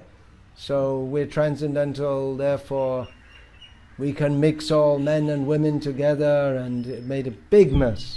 நாங்க வந்து தெய்வீகமானவர்கள் பெரியவங்க, அதனால நம்ம ஆணும் பெண்ணும் இணையலாம், எல்லாரும் சகஜமா பழகலாம், ஆணும் பெண்ணும் சகஜமா பழகலாம் அப்படின்னு சொல்லலாம். ஆனா அதனால வரக்கூடிய பிரச்சனை வந்து பெரிய பிரச்சனை தான் உருவாகுது. By thinking that we're transcendental to all of these considerations, that we don't see the body, therefore we don't see any differences between men and women, we all mix up together, and guess what? After some time there's the abortion clinics getting a lot of business. நாங்க வந்து இந்த பிரிவுகளுக்கு அப்பால மேல்நிலையில இருக்கிறோம் அப்படின்னு சொல்லிட்டு ஆணும் பெண்ணும் சகஜமா பழகலாம் அப்படின்னு பழக ஆரம்பிக்கிறாங்க. நம்மளாம் அந்த உடல் கிடையாது ஆத்மான்னு சொல்லி பழக ஆரம்பிக்கிறாங்க. ஆனா பழக ஆரம்பிச்சா என்ன ஆகுது? விளைவு என்ன அப்படின்னா கொஞ்சம் வெளியில இருக்கக்கூடிய கருக்கலைப்பு நிலையங்களுக்குலாம் கொஞ்சம் வேலை அதிகமாயிடுது. Of course, previously there weren't abortion clinics. It used to be done quietly on the side. முன்னாடிலாம் பாத்தீங்க அப்படின்னா கருக்கலைப்பு நிலையம் அப்படின்னு தனியா எதுவும் இல்லாம சொல்லி ஏதோ மறைமுகமா எங்கயாவது ஓரமா போய் பண்ணுவாங்க. Generally the widows of Bengal, they would go to Vrindavan or Navadvip and become Vaishnavis. பொதுவா பாத்தீங்க அப்படின்னா வங்காளத்துல இருக்கக்கூடிய விதவைகள் அவங்க வந்து வங்காளத்துக்கும் நவதீபத்துக்கும் விருந்தாவனத்துக்கும் போய் அங்க வைஷ்ணவி ஆகிறதுக்கு முயற்சி பண்ணுவாங்க. And they would mix with the transcendental Babajis. அங்க இருக்கக்கூடிய தெய்வீகமான பாபாஜிகளோட அவங்க கலக்க ஆரம்பிப்பாங்க. And then a whole new jat came out of that called Boshtam, which is a upper branch of Vaishnav, Boshtam. Boshtam அப்படினு இன்னொரு பிரிவு, அவங்க ரெண்டு பேரும் கலந்து உருவான இன்னொரு ஜாதி ஒன்னு, ஒரு வேற ஒரு புதுசா ஒரு பிரிவு ஒன்னு உற்பத்தி ஆனது. So Vaishnav came to be known in Bengal as the worst class of people. அதனால வங்காளத்துல வைஷ்ணவர்கள் அப்படினா அது வந்து ரொம்ப கீழ்த்தரமான மக்கள் அப்படினு அழைக்கப்பட ஆரம்பிச்சாங்க. They didn't follow the perverse system of Varnashram. அவங்க வந்து வர்ணாசிரமத்தினுடைய திரிபடைந்த வழிமுறையை பின்பற்றல. But instead they had a perverse system of non-Varnashram. ஆனா அதுக்கு பதிலா வர்ணாசிரமம் இல்லாத ஒரு நிலைக்கு அதுக்கு திரிபடைந்த நிலையை பின்பற்ற ஆரம்பிச்சாங்க. So bhakti is transcendental to Varnashram, no doubt. பக்தி வர்ணாசிரமத்துக்கு அப்பாற்பட்டதுதான், அதுல எந்த சந்தேகமும் கிடையாது. But this should be stated in such a manner that people do not understand it and do not try to artificially act on the platform transcendental to Varnasrama. ஆனா அதே சமயத்துல இத முறையா பார்த்து பக்குவமா எடுத்து சொல்லணும். அப்படி இல்லனா மக்கள் வந்து வர்ணாசிரமத்துக்கு அப்பால இருக்காங்கன்னு தெரிஞ்சு தப்பா புரிஞ்சிட்டு தப்பா செயல்பட ஆரம்பிச்சிடுவாங்க. Generally in the modern age people they think that traditional societies were very oppressive. பொதுவா நவீன காலத்து மக்கள் நினைக்கிறாங்கன்னா அப்படினா பாரம்பரிய சமுதாயத்துல மக்கள் ஒருத்தர் அடக்கி வச்சிருந்தாங்க. There was no freedom like in the modern age. நவீன காலத்துல இருக்கிற மாதிரி சுதந்திரம் இல்லாம இருந்ததுன்னு. That's true. அது உண்மைதான். And there was some quality in that also. அதுலயே சில தகுதிகள் இருந்தது. Nowadays people have the freedom to do what they like, and what are they doing? They're becoming degraded. மக்களுக்கு இன்னைக்கு வந்து அவங்க என்ன செய்யணும்னு நினைக்கிறாங்களோ அதை செய்யறதுக்கான சுதந்திரம் இருக்கு. அந்த சுதந்திரத்தை வச்சு அவங்க என்ன பண்றாங்க? அவங்க கீழ்நிலைக்கு போயிட்டு இருக்காங்க அவ்வளவுதான். In traditional societies, men and women mixing was very restricted. பாரம்பரிய சமுதாயத்துல பாத்தீங்க அப்படின்னா ஆணும் பெண்ணும் கலந்து செயல்படுறது அப்படிங்கிறது ரொம்ப தடை செய்யப்பட்டிருந்தது. With the understanding that pungsastriya mituni bhavametat tayoraho hridaya grantimahu, that the attraction between male and female is the binding principle in material existence. அவங்க ஏன் அப்படி பிரிச்சு வச்சிருக்காங்க அப்படின்னா இந்த ஆணுக்கும் பெண்ணுக்கும் இருக்கக்கூடிய பற்றுதல் தான் ஒருத்தரை பௌதிக வாழ்க்கையில ஒருத்தரை பலமா போட்டு முடிச்சு போட்டு கட்டி வைக்கிறது அப்படிங்கறது அவங்களுக்கு தெரிஞ்சதுனால பிரிச்சு வச்சிருக்காங்க. So the modern idea is, oh, we don't bother with all that. நவீன காலத்துல பாத்தீங்கன்னா அதுக்கு நம்மள வந்து பொறுப்படுத்துறது கிடையாது. Just, let everyone be free. எல்லாரும் சுதந்திரமா இருந்துட்டு போகட்டுமே நினைக்கிறாங்க. The result is a social disaster. விளைவு என்ன அப்படின்னா சமுதாயத்துல ஒரு பெரிய குழப்பமே இருக்கு. Divorce, abortion, contraception, broken families, this is just considered normal. விவாகரத்து, கருக்கலைப்பு, குடும்பங்கள் பிரிஞ்சு போறது, இந்த மாதிரி எத்தனையோ பிரச்சனைகள் வந்துட்டு இதெல்லாம் சகஜமா நடக்க ஆரம்பிச்சிருச்சு. The idea that women should be what is that this lajja, this shyness, what is that, lajja nari bhushanam, that's just not there at all. பெண்களுக்கு வந்து வெட்கம் நாணம் அப்படிங்கிறது இருக்கணும்னு சொல்லப்படுது. ஆனா அது வந்து இன்னைக்கு இல்லாமலே போயிடுச்சு. வெட்கப்படுறதே கிடையாது. This 2-3 years ago I saw some newspaper in England, one photo, and it was horrible. ஒரு 2-3 வருஷத்துக்கு முன்னாடி நான் இங்கிலாந்துல ஒரு போட்டோ பார்த்தேன். அது ரொம்ப கொடுமையா இருந்தது. It was I just turned the page. There was this photo of this all-women's jazz band at some concert. அந்த போட்டோ என்ன அப்படின்னா கொஞ்சம் வயசான பெண்மணிகள் எல்லாம் சேர்ந்து ஒரு ஜாஸ் பேண்ட் பண்ணாங்க. Jazz is some kind of extremely rajas kam tamas guna kind of music. It's ஜாஸ் அப்படிங்கிறது பாத்தீங்கன்னா அது வந்து ரொம்ப அதிகமான விதத்துல ராஜமும் தாமும் கலந்து ஒரு மாதிரி வித்தியாசமான ஒரு இசை. It's something like nadaswaram gone wrong or something like that. அது வந்து ஏதோ நாதஸ்வரம் வந்து தலத்திரி போட்டு மேல ஏதாவது. Saxophone is the central instrument, like electric guitar is the central instrument in rock music, so the saxophone, which is a kind of perverse reflection of the nadaswaram, that is in the jazz music. Jazz saxophone or trumpet, mostly sax.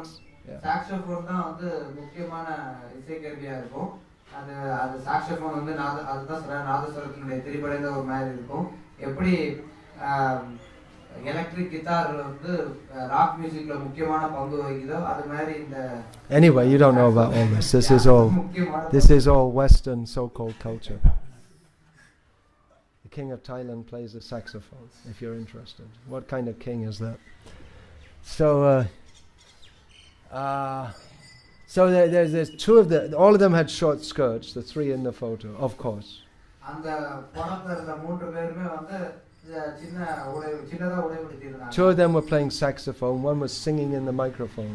ரெண்டு பேர் வந்து saxophone வாசிச்சிருந்தாங்க. நடுவுல ஒரு பொம்பளை வந்து மைக்ல பாடிட்டு இருந்தது. And they all had this look like they're all completely charged with 20,000 volts going through them.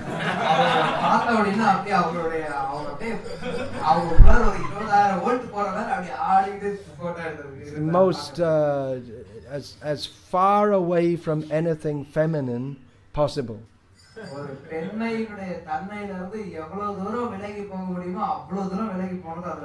And this is considered to be the victory for women, that now they can degrade themselves in public, and no one will even think it's degraded.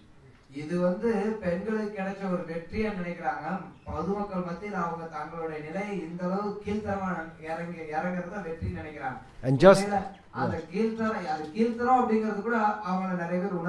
and probably in the West, if I said this, I could get arrested for saying it also.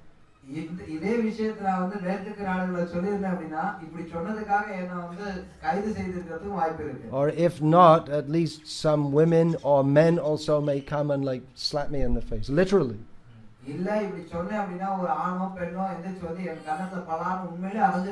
And quite possibly in our ISKCON temple also, because they also believe in all these things.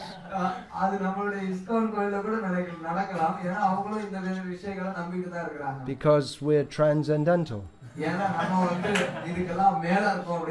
So we don't need all these old oppressive ideas.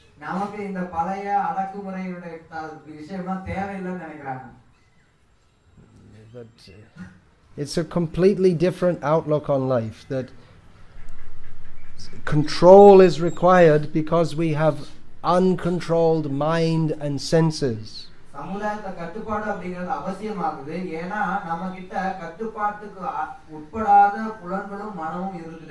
And just by saying, well, now I'm doing bhakti, that doesn't, all of a sudden you become transcendental to the need for Varnasrama.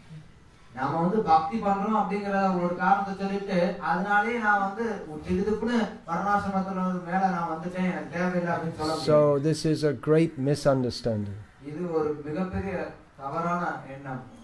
There's a famous conversation that Srila Prabhupada had with some of his leading disciples, in which he was stressing, now we must introduce Varnashram colleges in all our centers. Srila Prabhupada ஒரு நிகழ்ச்சி இருக்கு, ஒரு உரையாடல் இருக்கு.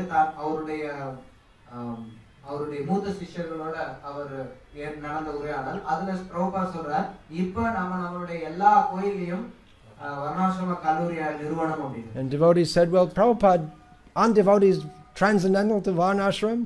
அப்ப பிரபுபாத் கிட்ட பக்தர்கள் கேக்குறாங்க, பக்தர்கள் வர்ணாசிரமத்துக்கு அப்பாற்பட்டவங்க இல்லையா? And Prabhupada said, if they are transcendental, why are they falling down?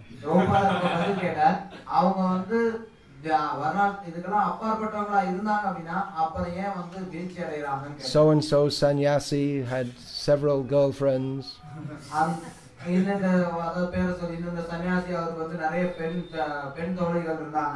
This was in the early 1970s. So this is just realistic, that's all. So definitely we should not give the impression that we're trying to introduce some caste system. But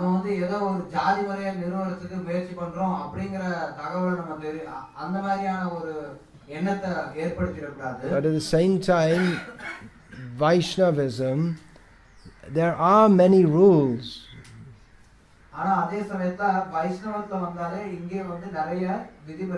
There are many rules specific to bhakti, such as one should chant the holy names, one should apply this tilak, and there are many rules which are specific to Varnashram also.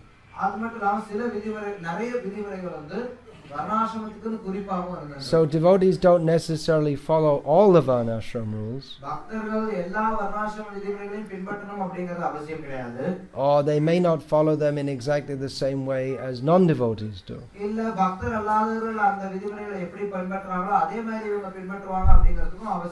For instance, when a Vaishnav say your father passes away, then at least in our Gauriya Sampradaya, it's not compulsory to shave your head. உதாரணத்துக்கு பார்த்தீங்க அப்படின்னா உங்களுடைய தந்தை இறந்து போறார் அப்படின்னா கௌடிய வைஷ்ணவ சம்பிரதாயத்துல நீங்க வந்து அத தலைய வந்து மொட்டை அடிக்கணும் அப்படிங்கற அவசியம் கட்டாயம் கிடையாது. And all this idea of offering shrad, then you just call devotees and have kirtan and offer some prasadam and feed the Vaishnavas. There's no need to call all these smarter priests and all this thing.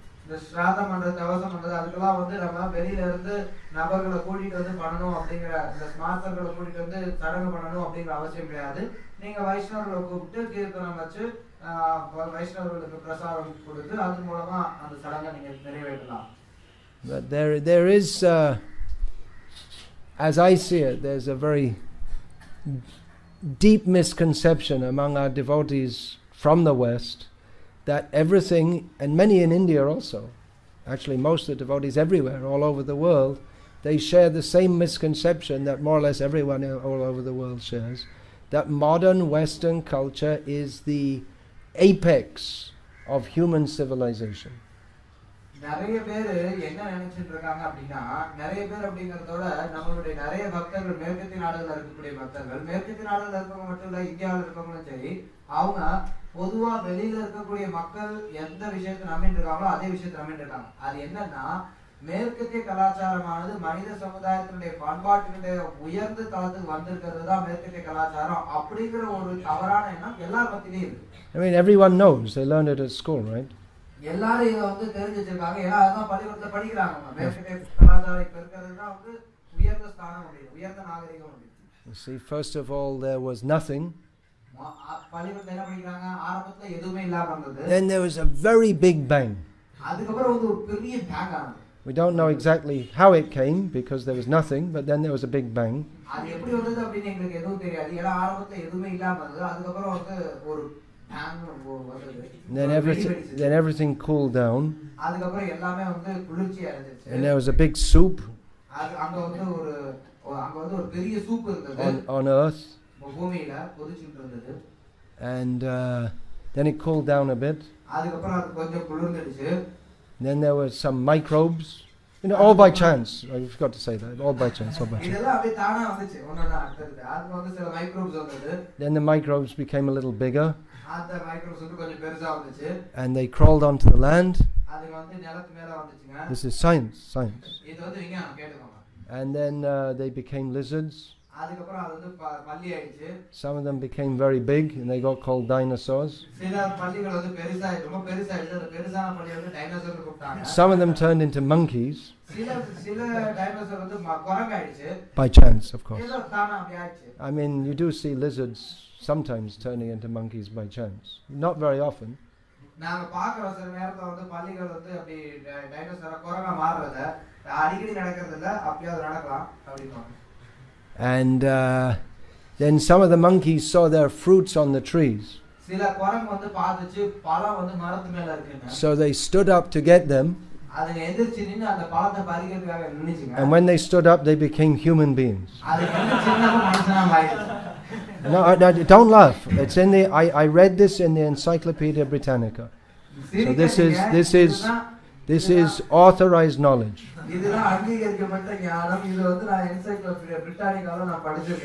And then they're all uncivilized human beings, like in India.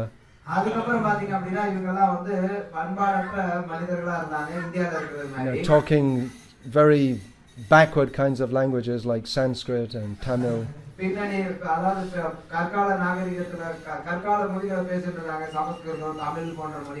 Meanwhile, over in England, there were great personalities coming out like Henry VIII.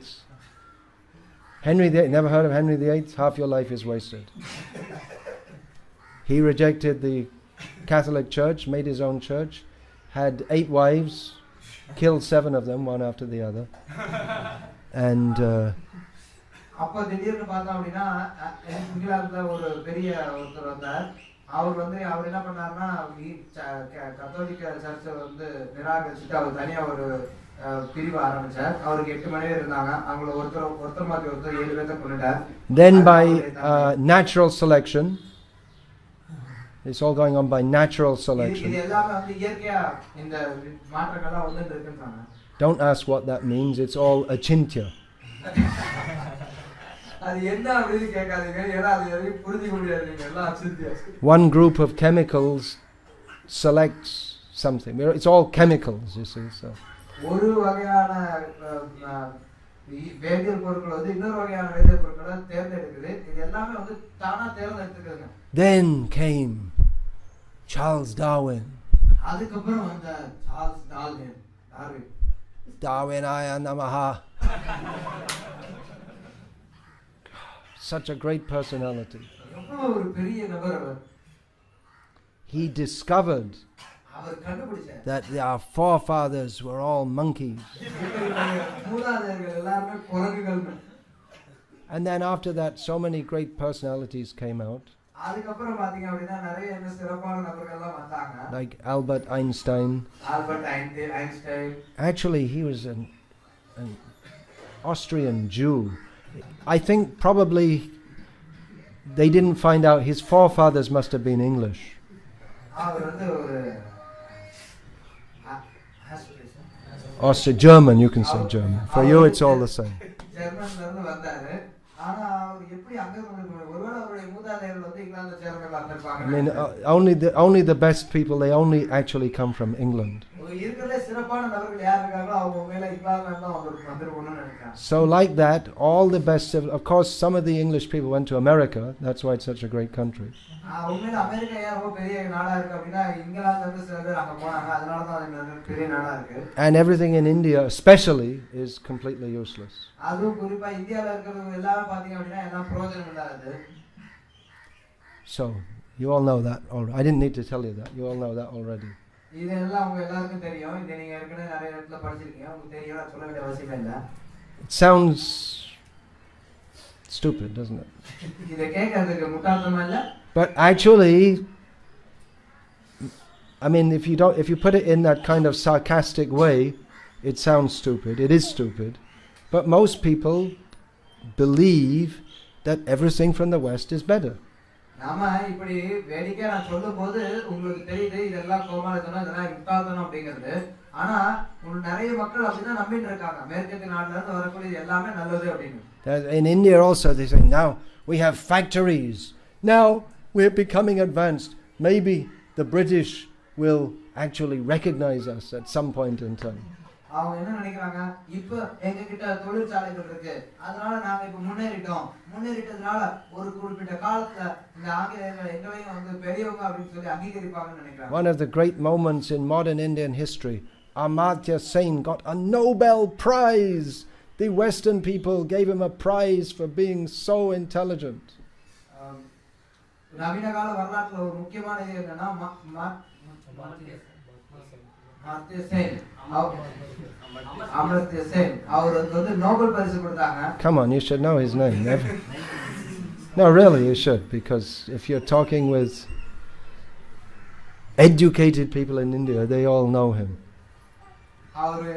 It's a big. I guess the Bengalis liked it more, but everyone knows, right? Everyone knows. It's how many years ago? 5 years ago? 6 years ago? Got a Nobel Prize for his 95. This is so long ago. 7 years ago, 8 years ago. Anyway, it's just an example how the Indians think.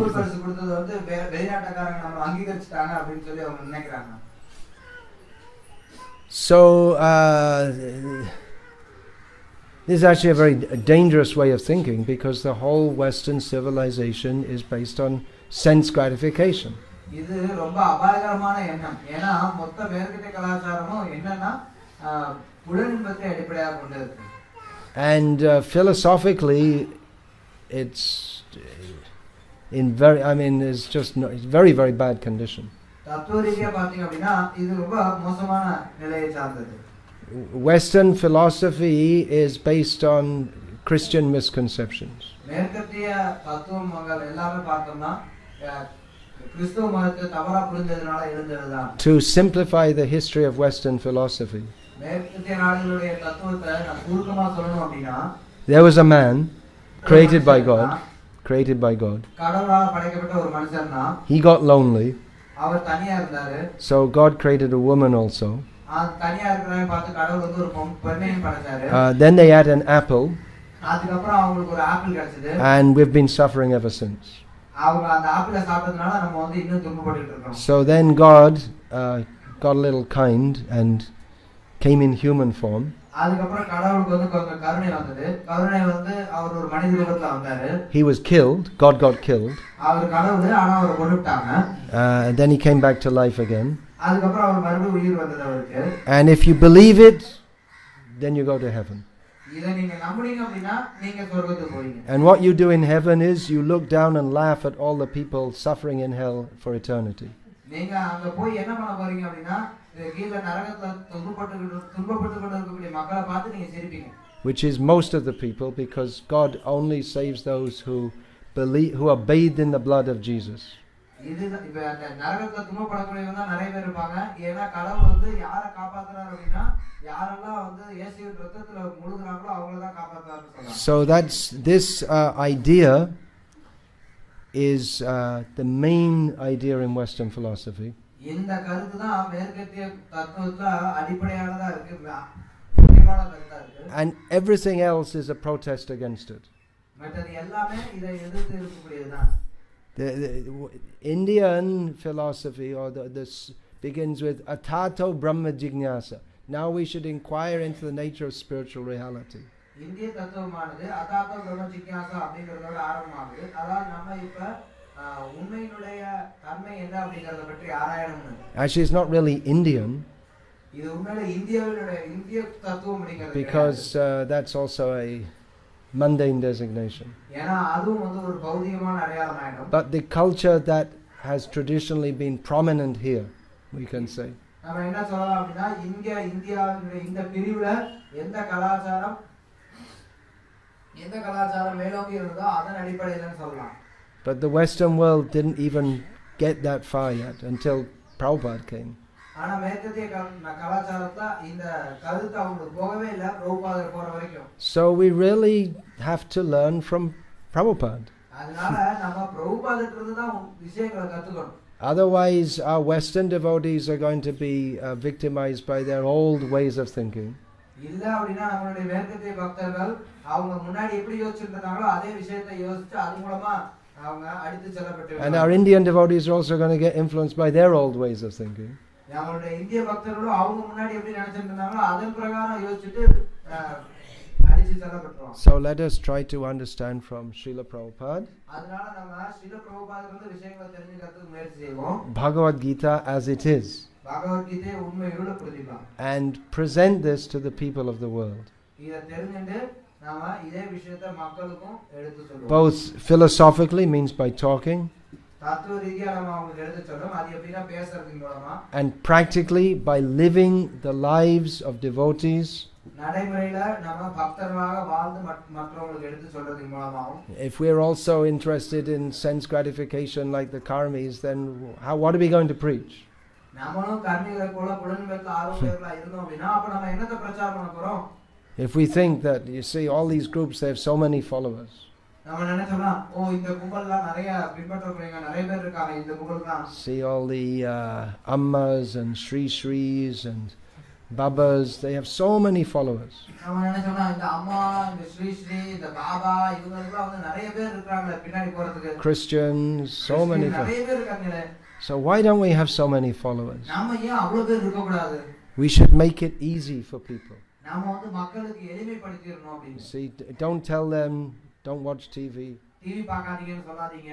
You can eat, well, it should be preferably vegetarian. நீங்க வந்து சாப்பிடுங்க. முடிஞ்ச வரைக்கும் சைவ உணவு சாப்பிடுங்க. Don't, when you're buying something in the shop, don't look at the list of ingredients too closely if it has a list of ingredients. நீங்க வந்து கடையில போய் ஏதாவது பொருள் வாங்கும்போது அங்க என்னென்ன பொருள் இருக்குன்னு பட்டியல் இருக்குது அப்படினா அந்த பட்டியலை ஊது பார்க்காதீங்க. Contraception, nothing wrong with that. We don't even talk about it. I mean, everyone does it, right? There can't be anything wrong with it. கருத்தடை விஷயங்களா அத பத்தி யாரும் எதுவும் பேசவே கிடையாது. ஏன்னா அதுல எந்த தவறும் கிடையாது அப்படினு எல்லாரும் நினைச்சிட்டு இருக்காங்க.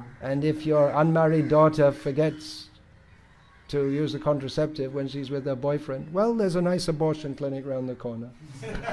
கல்யாணம் ஆகாதவங்களுடைய பொண்ணு வந்து தன்னுடைய தோழனோட இருக்கும்போது கருத்தடை விஷயங்களை உபயோகப்படுத்துறது மறந்துட்டா அப்படின்னா அப்பயும் கவலைப்படாதீங்க, பக்கத்துல வந்து கருத்தடை நிலையம் இருக்கு, அங்க போய்க்கலாம். So, you know, we just want people to be devotees. So these rules, they're just for old-fashioned people. நாம வந்து மக்கள் வந்து பக்தர்களா இருந்தா போதும், இந்த விதிமுறைகள் அப்படினா அதெல்லாம் பழங்காலத்து மக்களுக்கு அப்படினா. So maybe you can increase the number of followers in this way. அப்படி நம்ம நினைச்சோம் அப்படினா நம்ம கோயிலுக்கு வர்றவங்க வந்து நிறைய ஆட்கள் ஜனதொகை வேணும் அதிகரிக்கலாம். Maybe. அதிகரிக்கலாம், உறுதியா சொல்ல முடியாது அதுவும். But what is the value actually? என்ன பிரயோஜனம் இருக்கு? I mean, the Sai Baba people, Sri Sri, they also chant Krishna's names. Sai Baba மக்கள் இந்த ஸ்ரீ ஸ்ரீ இவங்க கூட பார்த்தா கிருஷ்ணரோட பேரை சொல்லிட்டு இருப்பாங்க. See, they'll call their child Sai Ram, something like this. நீங்க பார்க்கலாம் அவங்க தங்களுடைய பையனை வந்து சாய் ராம் அப்படினு கூப்பிடலாம். So we can do like that also. நாமளும் அது மாதிரி பண்ணலாம். But what is the use? ஆனா அதனால என்ன பிரயோஜனம்? At least that wasn't Prabhupada's program. Srila Prabhupada's program was Ekas Chandras Tamohanti Kingna Tara Sahasrashaha. One moon is better than millions of stars.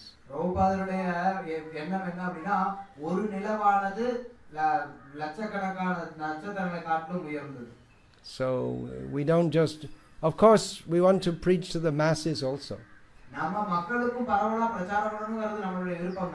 That's why Rasa Yatras, big temples, so that people are attracted to come.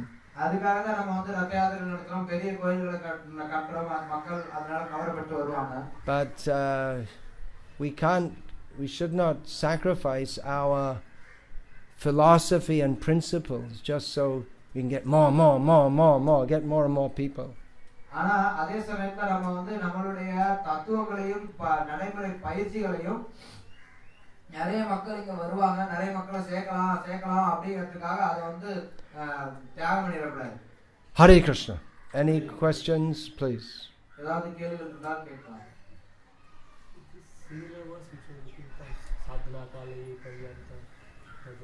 No. That's Bhaktivinoda, is it? No. You can read that anyway.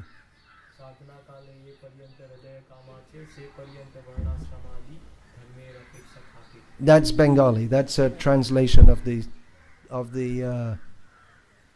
verse which I'm looking for. It's not exactly. It's not almost the same. It says sadhana kale, but the verse in the Bhagavatam is more broad. I'll find it afterward. Well, yeah, I guess it's the same thing. It's a translation of the Sanskrit. Yavat kurvita karmani. I'll find it afterwards. I should learn that verse. Yeah, any question? There should be Shadana Kale Jai Prajanto. Bengali translation. Pronunciation. Paryanta is a Sanskrit word. Commonly used in Bengali. Pronounced Prajanto. It means like tab tak. Parya anta. It means like that. Yeah. No, it can't be that. Pari anta. Parjanto. Nowadays, now some organizations they teaching art of living. So what is mean by art of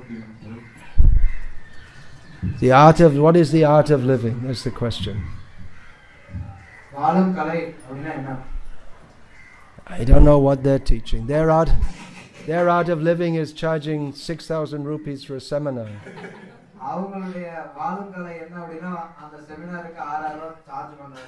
In Bhagavad Gita, Krishna says, Yoga karma sukho shalam.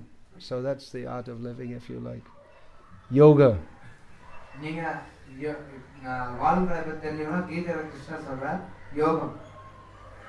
Nowadays people think yoga means some exercises. But that's not the meaning we find in Bhagavad Gita. And nor even if we see the Patanjali Yoga Sutras, it's not all about exercises.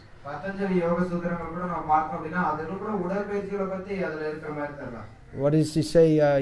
Chitta nivritti, yoga chitta nirodha.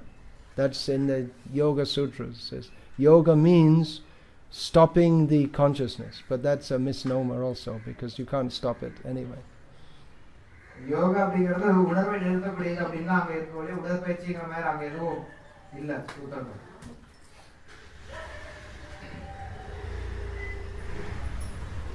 So, Hare Krishna, you have a question? Some devotees say that we can be above Varnasrama because in our previous births we are so advanced, so we don't need to follow all these rules and regulations. Have you ever heard anyone say that?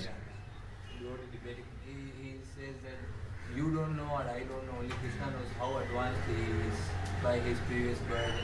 So he doesn't. Someone says, I'm very advanced in my previous birth, therefore I don't need to follow Varnasrama.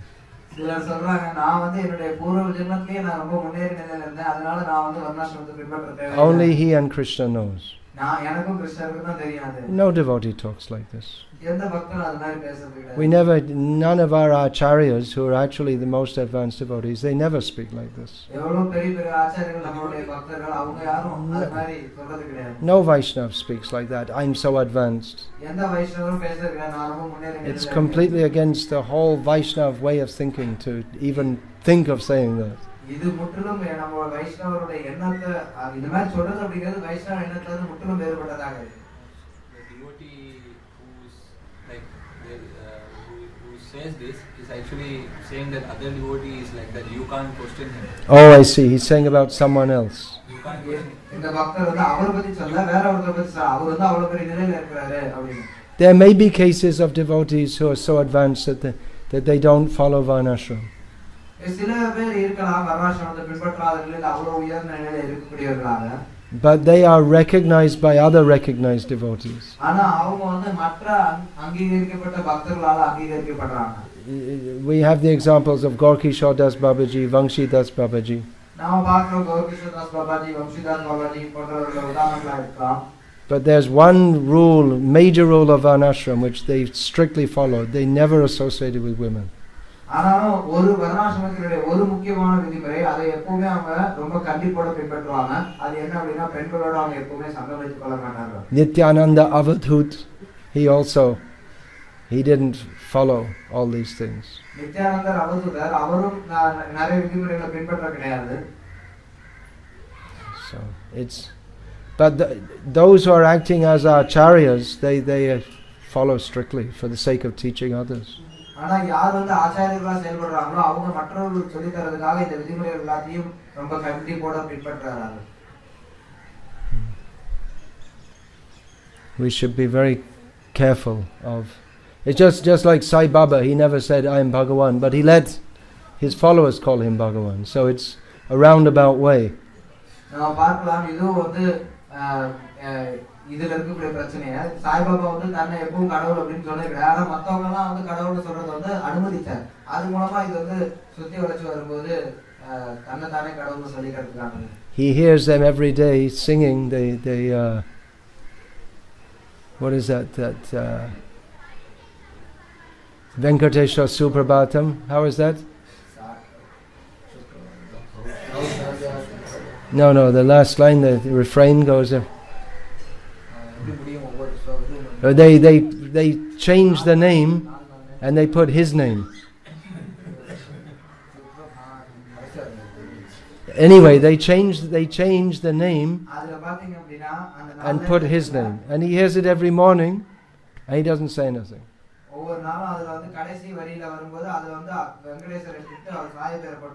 So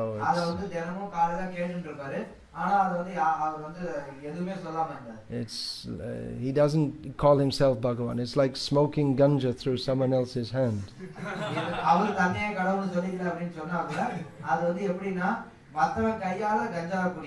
So when someone accuses you, they say, no, not me. See, in my hand there's no smell of ganja.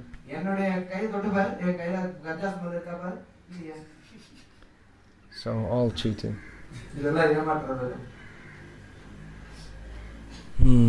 Yeah. We know that the Varnas in the Vedic culture, and at the start of Kali Yuga, the Brahmana is falling down. Now, even before the start of Kali Yuga, there were, toward the end of Dwarpa Yuga, the Duryodhana, he was a example. Even always there'll be bad elements. I mean, Varnashram, there's never any time where everything in Varnashram is going to be completely perfect, because it's a system for the material world.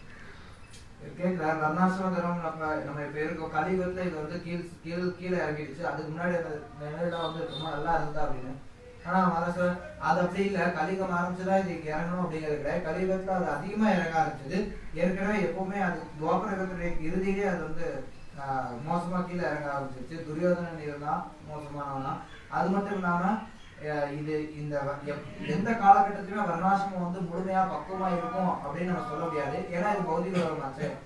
But it's most applicable in Treta Yuga and Dwarpa Yuga. இருந்தாலும் திரேதா யுகத்திலும் துவாபர யுகத்திலும் அது வந்து ரொம்ப நல்லபடியா இருந்தது. Prior to that, there's not so much need for social organization. அதுக்கு முன்னாடி பாத்தீங்க அப்படினா சமுதாய அமைப்புக்கு எந்த ஒரு அவசியமும் கிடையாது. In Satya Yuga. சத்ய யுகத்துல. And in Kali Yuga, it just becomes a mess.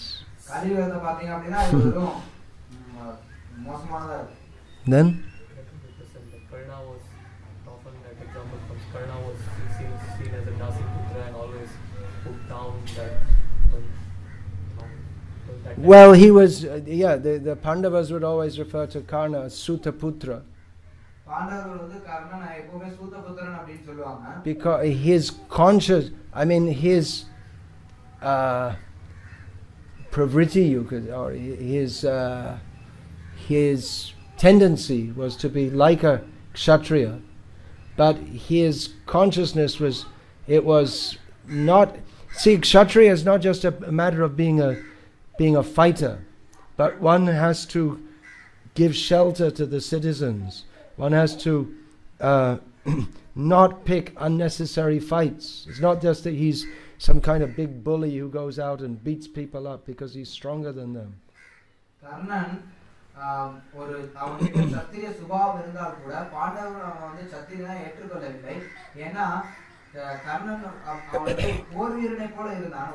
வெறும் போர் வீரனா இருக்கிறது மட்டும் ஒரு சத்திரியனுடைய சுபாவம் கிடையாது. சத்திரியனானவன் மக்களுக்கு பாதுகாப்பு கொடுக்கணும், அந்த மாதிரி அவனுக்குன்னு ஒரு சில இதர தகுதிகளும் இருக்கு. அதெல்லாம் விட்டுவிட்டு வெறும் நான் பலசாலி அப்படிங்கறத வச்சுட்டு வெளியில போய் வம்புக்கு சண்டை இருக்கிறான் வந்து சத்திரிய தன்மை கிடையாது.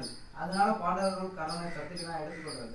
So in his attitude of supporting Duryodhana and opposing Krishna and the Pandavas, Karna was definitely very low class. Karnan துரியோதனனுக்கு ஆதரவு கொடுத்து கிருஷ்ணருக்கும் பாண்டவர்களுக்கும் எதிர்ப்பு தெரிவிக்கக்கூடிய அந்த மனப்பான்மையிலே கர்ணனுடைய வந்து ரொம்ப கீழ்த்தரமானவன் அப்படிங்கறத நம்ம உணரலாம். He was not fit to be recognized as a proper kshatriya. ஒரு முறையான சத்திரியன் அப்படின்னு அங்கீகரிக்கப்படுறதுக்கு தகுதியானவன் கிடையாது அவன். It's not just because someone has a big strong body and they can fight that they should be considered a kshatriya. நல்ல பலமான உடல் இருக்கு, அவங்களால சண்டை போட முடியுது அப்படிங்கறதுனால வந்து அவங்க சத்திரியனாக கருதப்பட முடியாது. There has to be a quality of consciousness also. அங்க வந்து உணர்வினுடைய தரமும் அவசியமாகுது. Yeah, what's your question? You have to establish this Varnashram dharma. Brahmins, Vaishya and Shudra, they seem to fit in their roles. For the Kshatriyas, especially when they have to protect a huge community like that, and if they require modern weapons, that will require electricity and all this. Where do Kshatriyas fit in the modern age? சத்திரியர்கள் எப்படி நவீன காலத்துல அவங்களை எப்படி எந்த இடத்துல போடுறது? ஏன்னா அவர் கேட்கிறார், நம்ம இந்த வர்ணாசிரமத்தை மறுபடியும் நிலைநாட்டணும் அப்படின்னா பிராமணர்களை உருவாக்கிடலாம், வைசியர்களை உருவாக்கலாம், சூத்திரர்களை உருவாக்கலாம். ஆனா சத்திரியர்களை எப்படி உருவாக்குறது? அவங்களுக்கு நவீன கால கருவிகள்லாம் நம்ம உபயோகிக்கணுமான்னு கேட்கிறாரு. It might seem that the role of Kshatriyas in protecting by fighting has been nullified by modern weapons. நீங்க நினைக்கலாம், ஒரு சத்திரியனானவன் மக்களை காப்பாற்ற வேண்டும் அப்படிங்கிற அந்த பணியானது நவீன காலத்துல இருக்கக்கூடிய கருவியினால அந்த பணி இல்லாம போயிடுச்சு அப்படின்னு. In modern America, a man goes to work in the morning, leaves his house, and then goes to the army base, or he's living on the army base. He goes to the office, looks on the computer, presses a few buttons, And that activates a few missiles which kill people way off in Afghanistan. And then he goes home for lunch, then he comes back again and kills a few more people. And that's not a Kshatriya.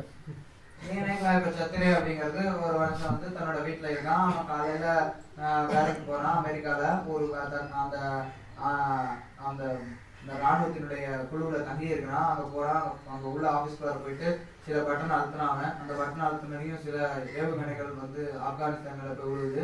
அங்கேருந்து ஒரு சில பேரை கொண்டாடுறான். கொண்டுட்டு அப்புறம் மதிய உணவு வர்றான், சாப்பிட்டு போய் மறுபடியும் கொஞ்சம் பட்டன் அழுத்தி எத்தனையோ மக்களை கொள்றான். இதுதான் ஒரு சத்தினுடைய பணி நம்ம நினைக்கலாம். So in the modern age, the exact function of a Kshatriya may not be exactly the same as it was 5,000 years ago. அதனால நவீன காலத்துல ஒரு சத்திரனுடைய பணி என்ன அப்படிங்கிறது 5000 வருஷத்துக்கு முன்னாடி எப்படி ஒரு சத்திரனுடைய பணி இருந்ததோ அதே மாதிரி இருக்கணும் அப்படிங்கிறதுக்கு அவசியம் இல்ல. Still there are people of Kshatriya mentality, although it's become perverted by the whole modern way of thinking and society. நவீன கால சமுதாயத்துல மக்கள் எப்படி யோசிக்கிறாங்க அப்படிங்கறத பொறுத்து மாறி இருந்தா கூட இன்னைக்கு கூட சில பேர் சத்திரிய சுபாவங்களோட இருக்கிறத நம்ம பார்க்கிறோம். We'll find in the Indian army there are many Sikhs and Gurkhas. நம்ம பார்க்கிறோம் இந்திய ராணுவத்துல கூட நிறைய பேர் வந்து அந்த சீக்கியர்களும் குர்கர்களும் நிறைய பேர் இருக்காங்க. Then from Gujarat the Jadejas, they're also Kshatriya by caste. They like to join the army. குஜராத்ல பார்த்தா அப்படின்னா ஜடேஜா பிரிவினை சார்ந்தவர்கள் அவங்களும் வந்து ராணுவத்தை சேர்றதுக்கு ஆசைப்படுறாங்க. ஏன்னா அவங்களுடைய ஜாதி அந்த மாதிரி. Some of the best fighters, they're typical traditional fighters, but they're not officially Kshatriyas. The Jats in North India, they're called Jats in North India. They're not Kshatriyas, but they're martial by their tradition. சில பேர் பாத்தீங்க அப்படின்னா அவங்களுடைய பாரம்பரியமாக அவங்க வந்து போர் வீரர்களா இருப்பாங்க. ஆனா அவங்க வந்து சத்திரியர்களா அவங்க கருதுறது கிடையாது. வட இந்தியால ஒரு பிரிவினர் இருக்காங்க. So that spirit and tendency may still be there. அவங்க கிட்ட அந்த ஒருத்தருடைய சுபாவமும் அந்த மனப்பான்மையும் இருக்கலாம். எதை நோக்கி இருக்காங்க அப்படின்னா for fighting, but not necessarily for leading. அவங்க சண்டை போடுறதுக்கான சுபாவம் இருக்கலாம். ஆனா தலைவரா செயல்படுறதுக்கான சுபாவம் இருக்கும். To be a king is not necessarily the same as being this. It's not that every fighter has the swabhav of a king.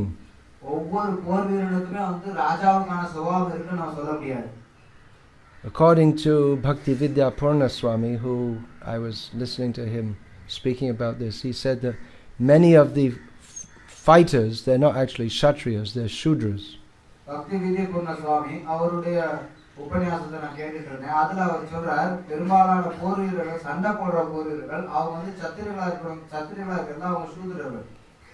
If you see there are so many lakhs and lakhs of men were assembled at Kurukshetra, I don't actually, were they all Kshatriyas? I doubt it, because a Kshatriya has to rule over some areas. So they may not all be actual Kshatriyas. நாம் பார்க்கிறோம் மகாபாரதத்துல நிறைய லட்சக்கணக்கான போர் வீரர்கள் குவிஞ்சத சண்டை போறதுக்காக குருஷேத்திரத்துல அவங்க எல்லாருமே சத்திரியர்களா இருப்பாங்க அப்படின்னு நமக்கு தோணல. ஏன்னா சத்திரியன் அப்படின்னா அவன் சின்ன இடமா இருந்தாலும் அதை வந்து அவன் ஆட்சி பண்ணணும். அவங்க அந்த மாதிரி ஆட்சி பண்ணதே நமக்கு தெரியல. அதனால அவங்க வந்து சூத்திரர். So Kshatriya is one who can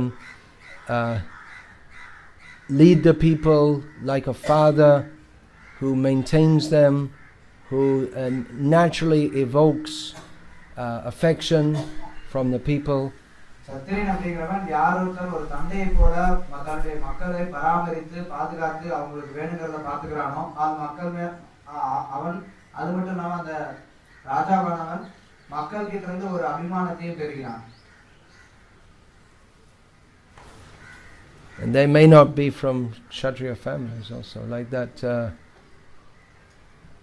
this Chanakya, he brought a non-Kshatriya to the throne because he saw in him the qualities, and then he became a very good king.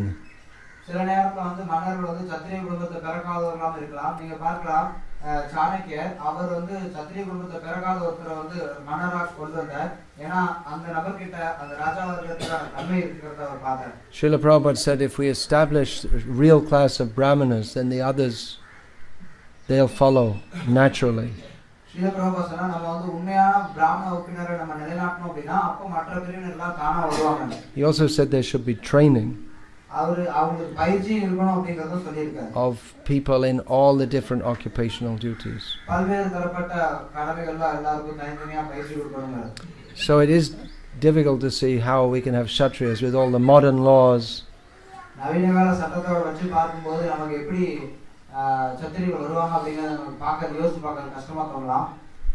Establishing Varnashram is, as I said, almost a bigger task as spreading Krishna consciousness all over the world.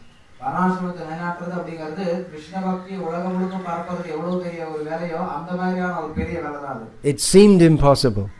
But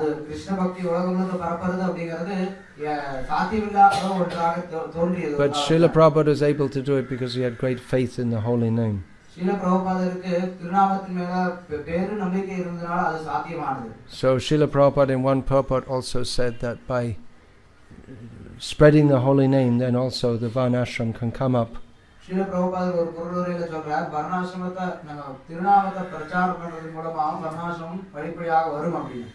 Really, I mean, our main task is spreading Harinam, not Varnashram, but Varnashram is a necessary adjunct to that when it becomes bigger and bigger.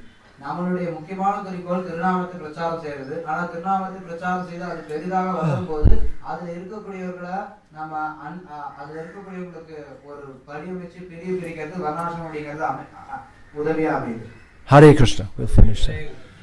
What's that? Okay, one question more, then we'll finish. So we continue with karma that we are supposed to follow as a result of birth, for example, Sandhya Vajanam, or do we start to follow Varnasrama karma after it becomes formal in this form? Sorry? Someone's asking that should we follow all the things that, well, he's asking about Sandhya Vandanam.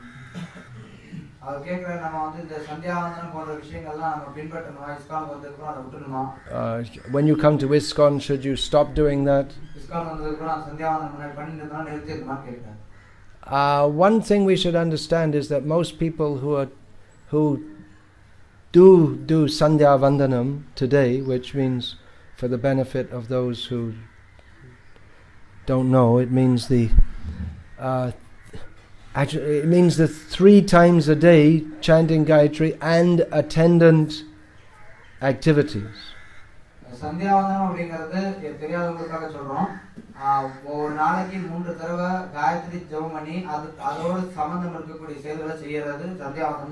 The whole ritual of Sandhya Vandanam takes 20 minutes to half an hour, and I doubt if anyone, or very few people, do the whole thing 3 times a day.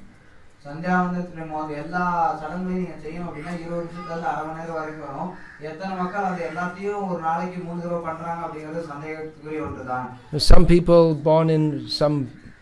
males born in Brahmin families, they still follow it to some extent.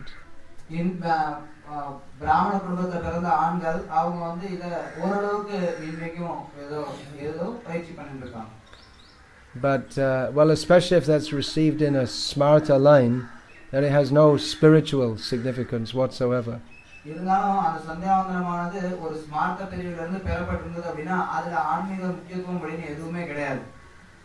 That, what is that? Sampradaya vihina ye mantras te nishphala te mata. A mantra not received in a proper sampradaya doesn't give any proper result.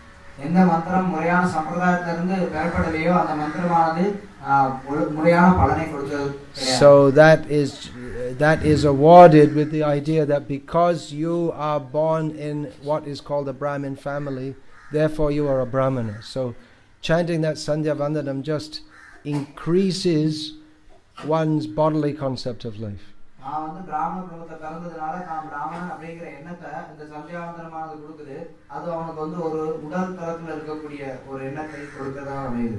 So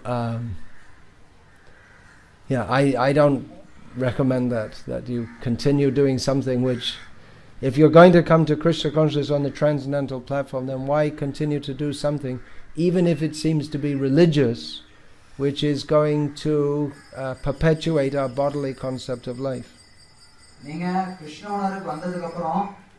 ஏன் மற்ற விஷயங்களை செய்யணும்? அந்த விஷயங்கள் மதம் சார்ந்ததா தெரிஞ்சாலும் அது உடல் சார்ந்த விஷயங்களை அதிகரிக்கக்கூடியதாக இருக்கிற பட்சத்துல அந்த விஷயங்களை நீங்க ஏன் செய்யணும்? அதனால நான் இந்த மாதிரி காரியத்தை செய்யறத அங்கீகரிக்கிறது கிடையாது, அனுமதிக்கிறது கிடையாது. So now we'll finish. Hare Krishna.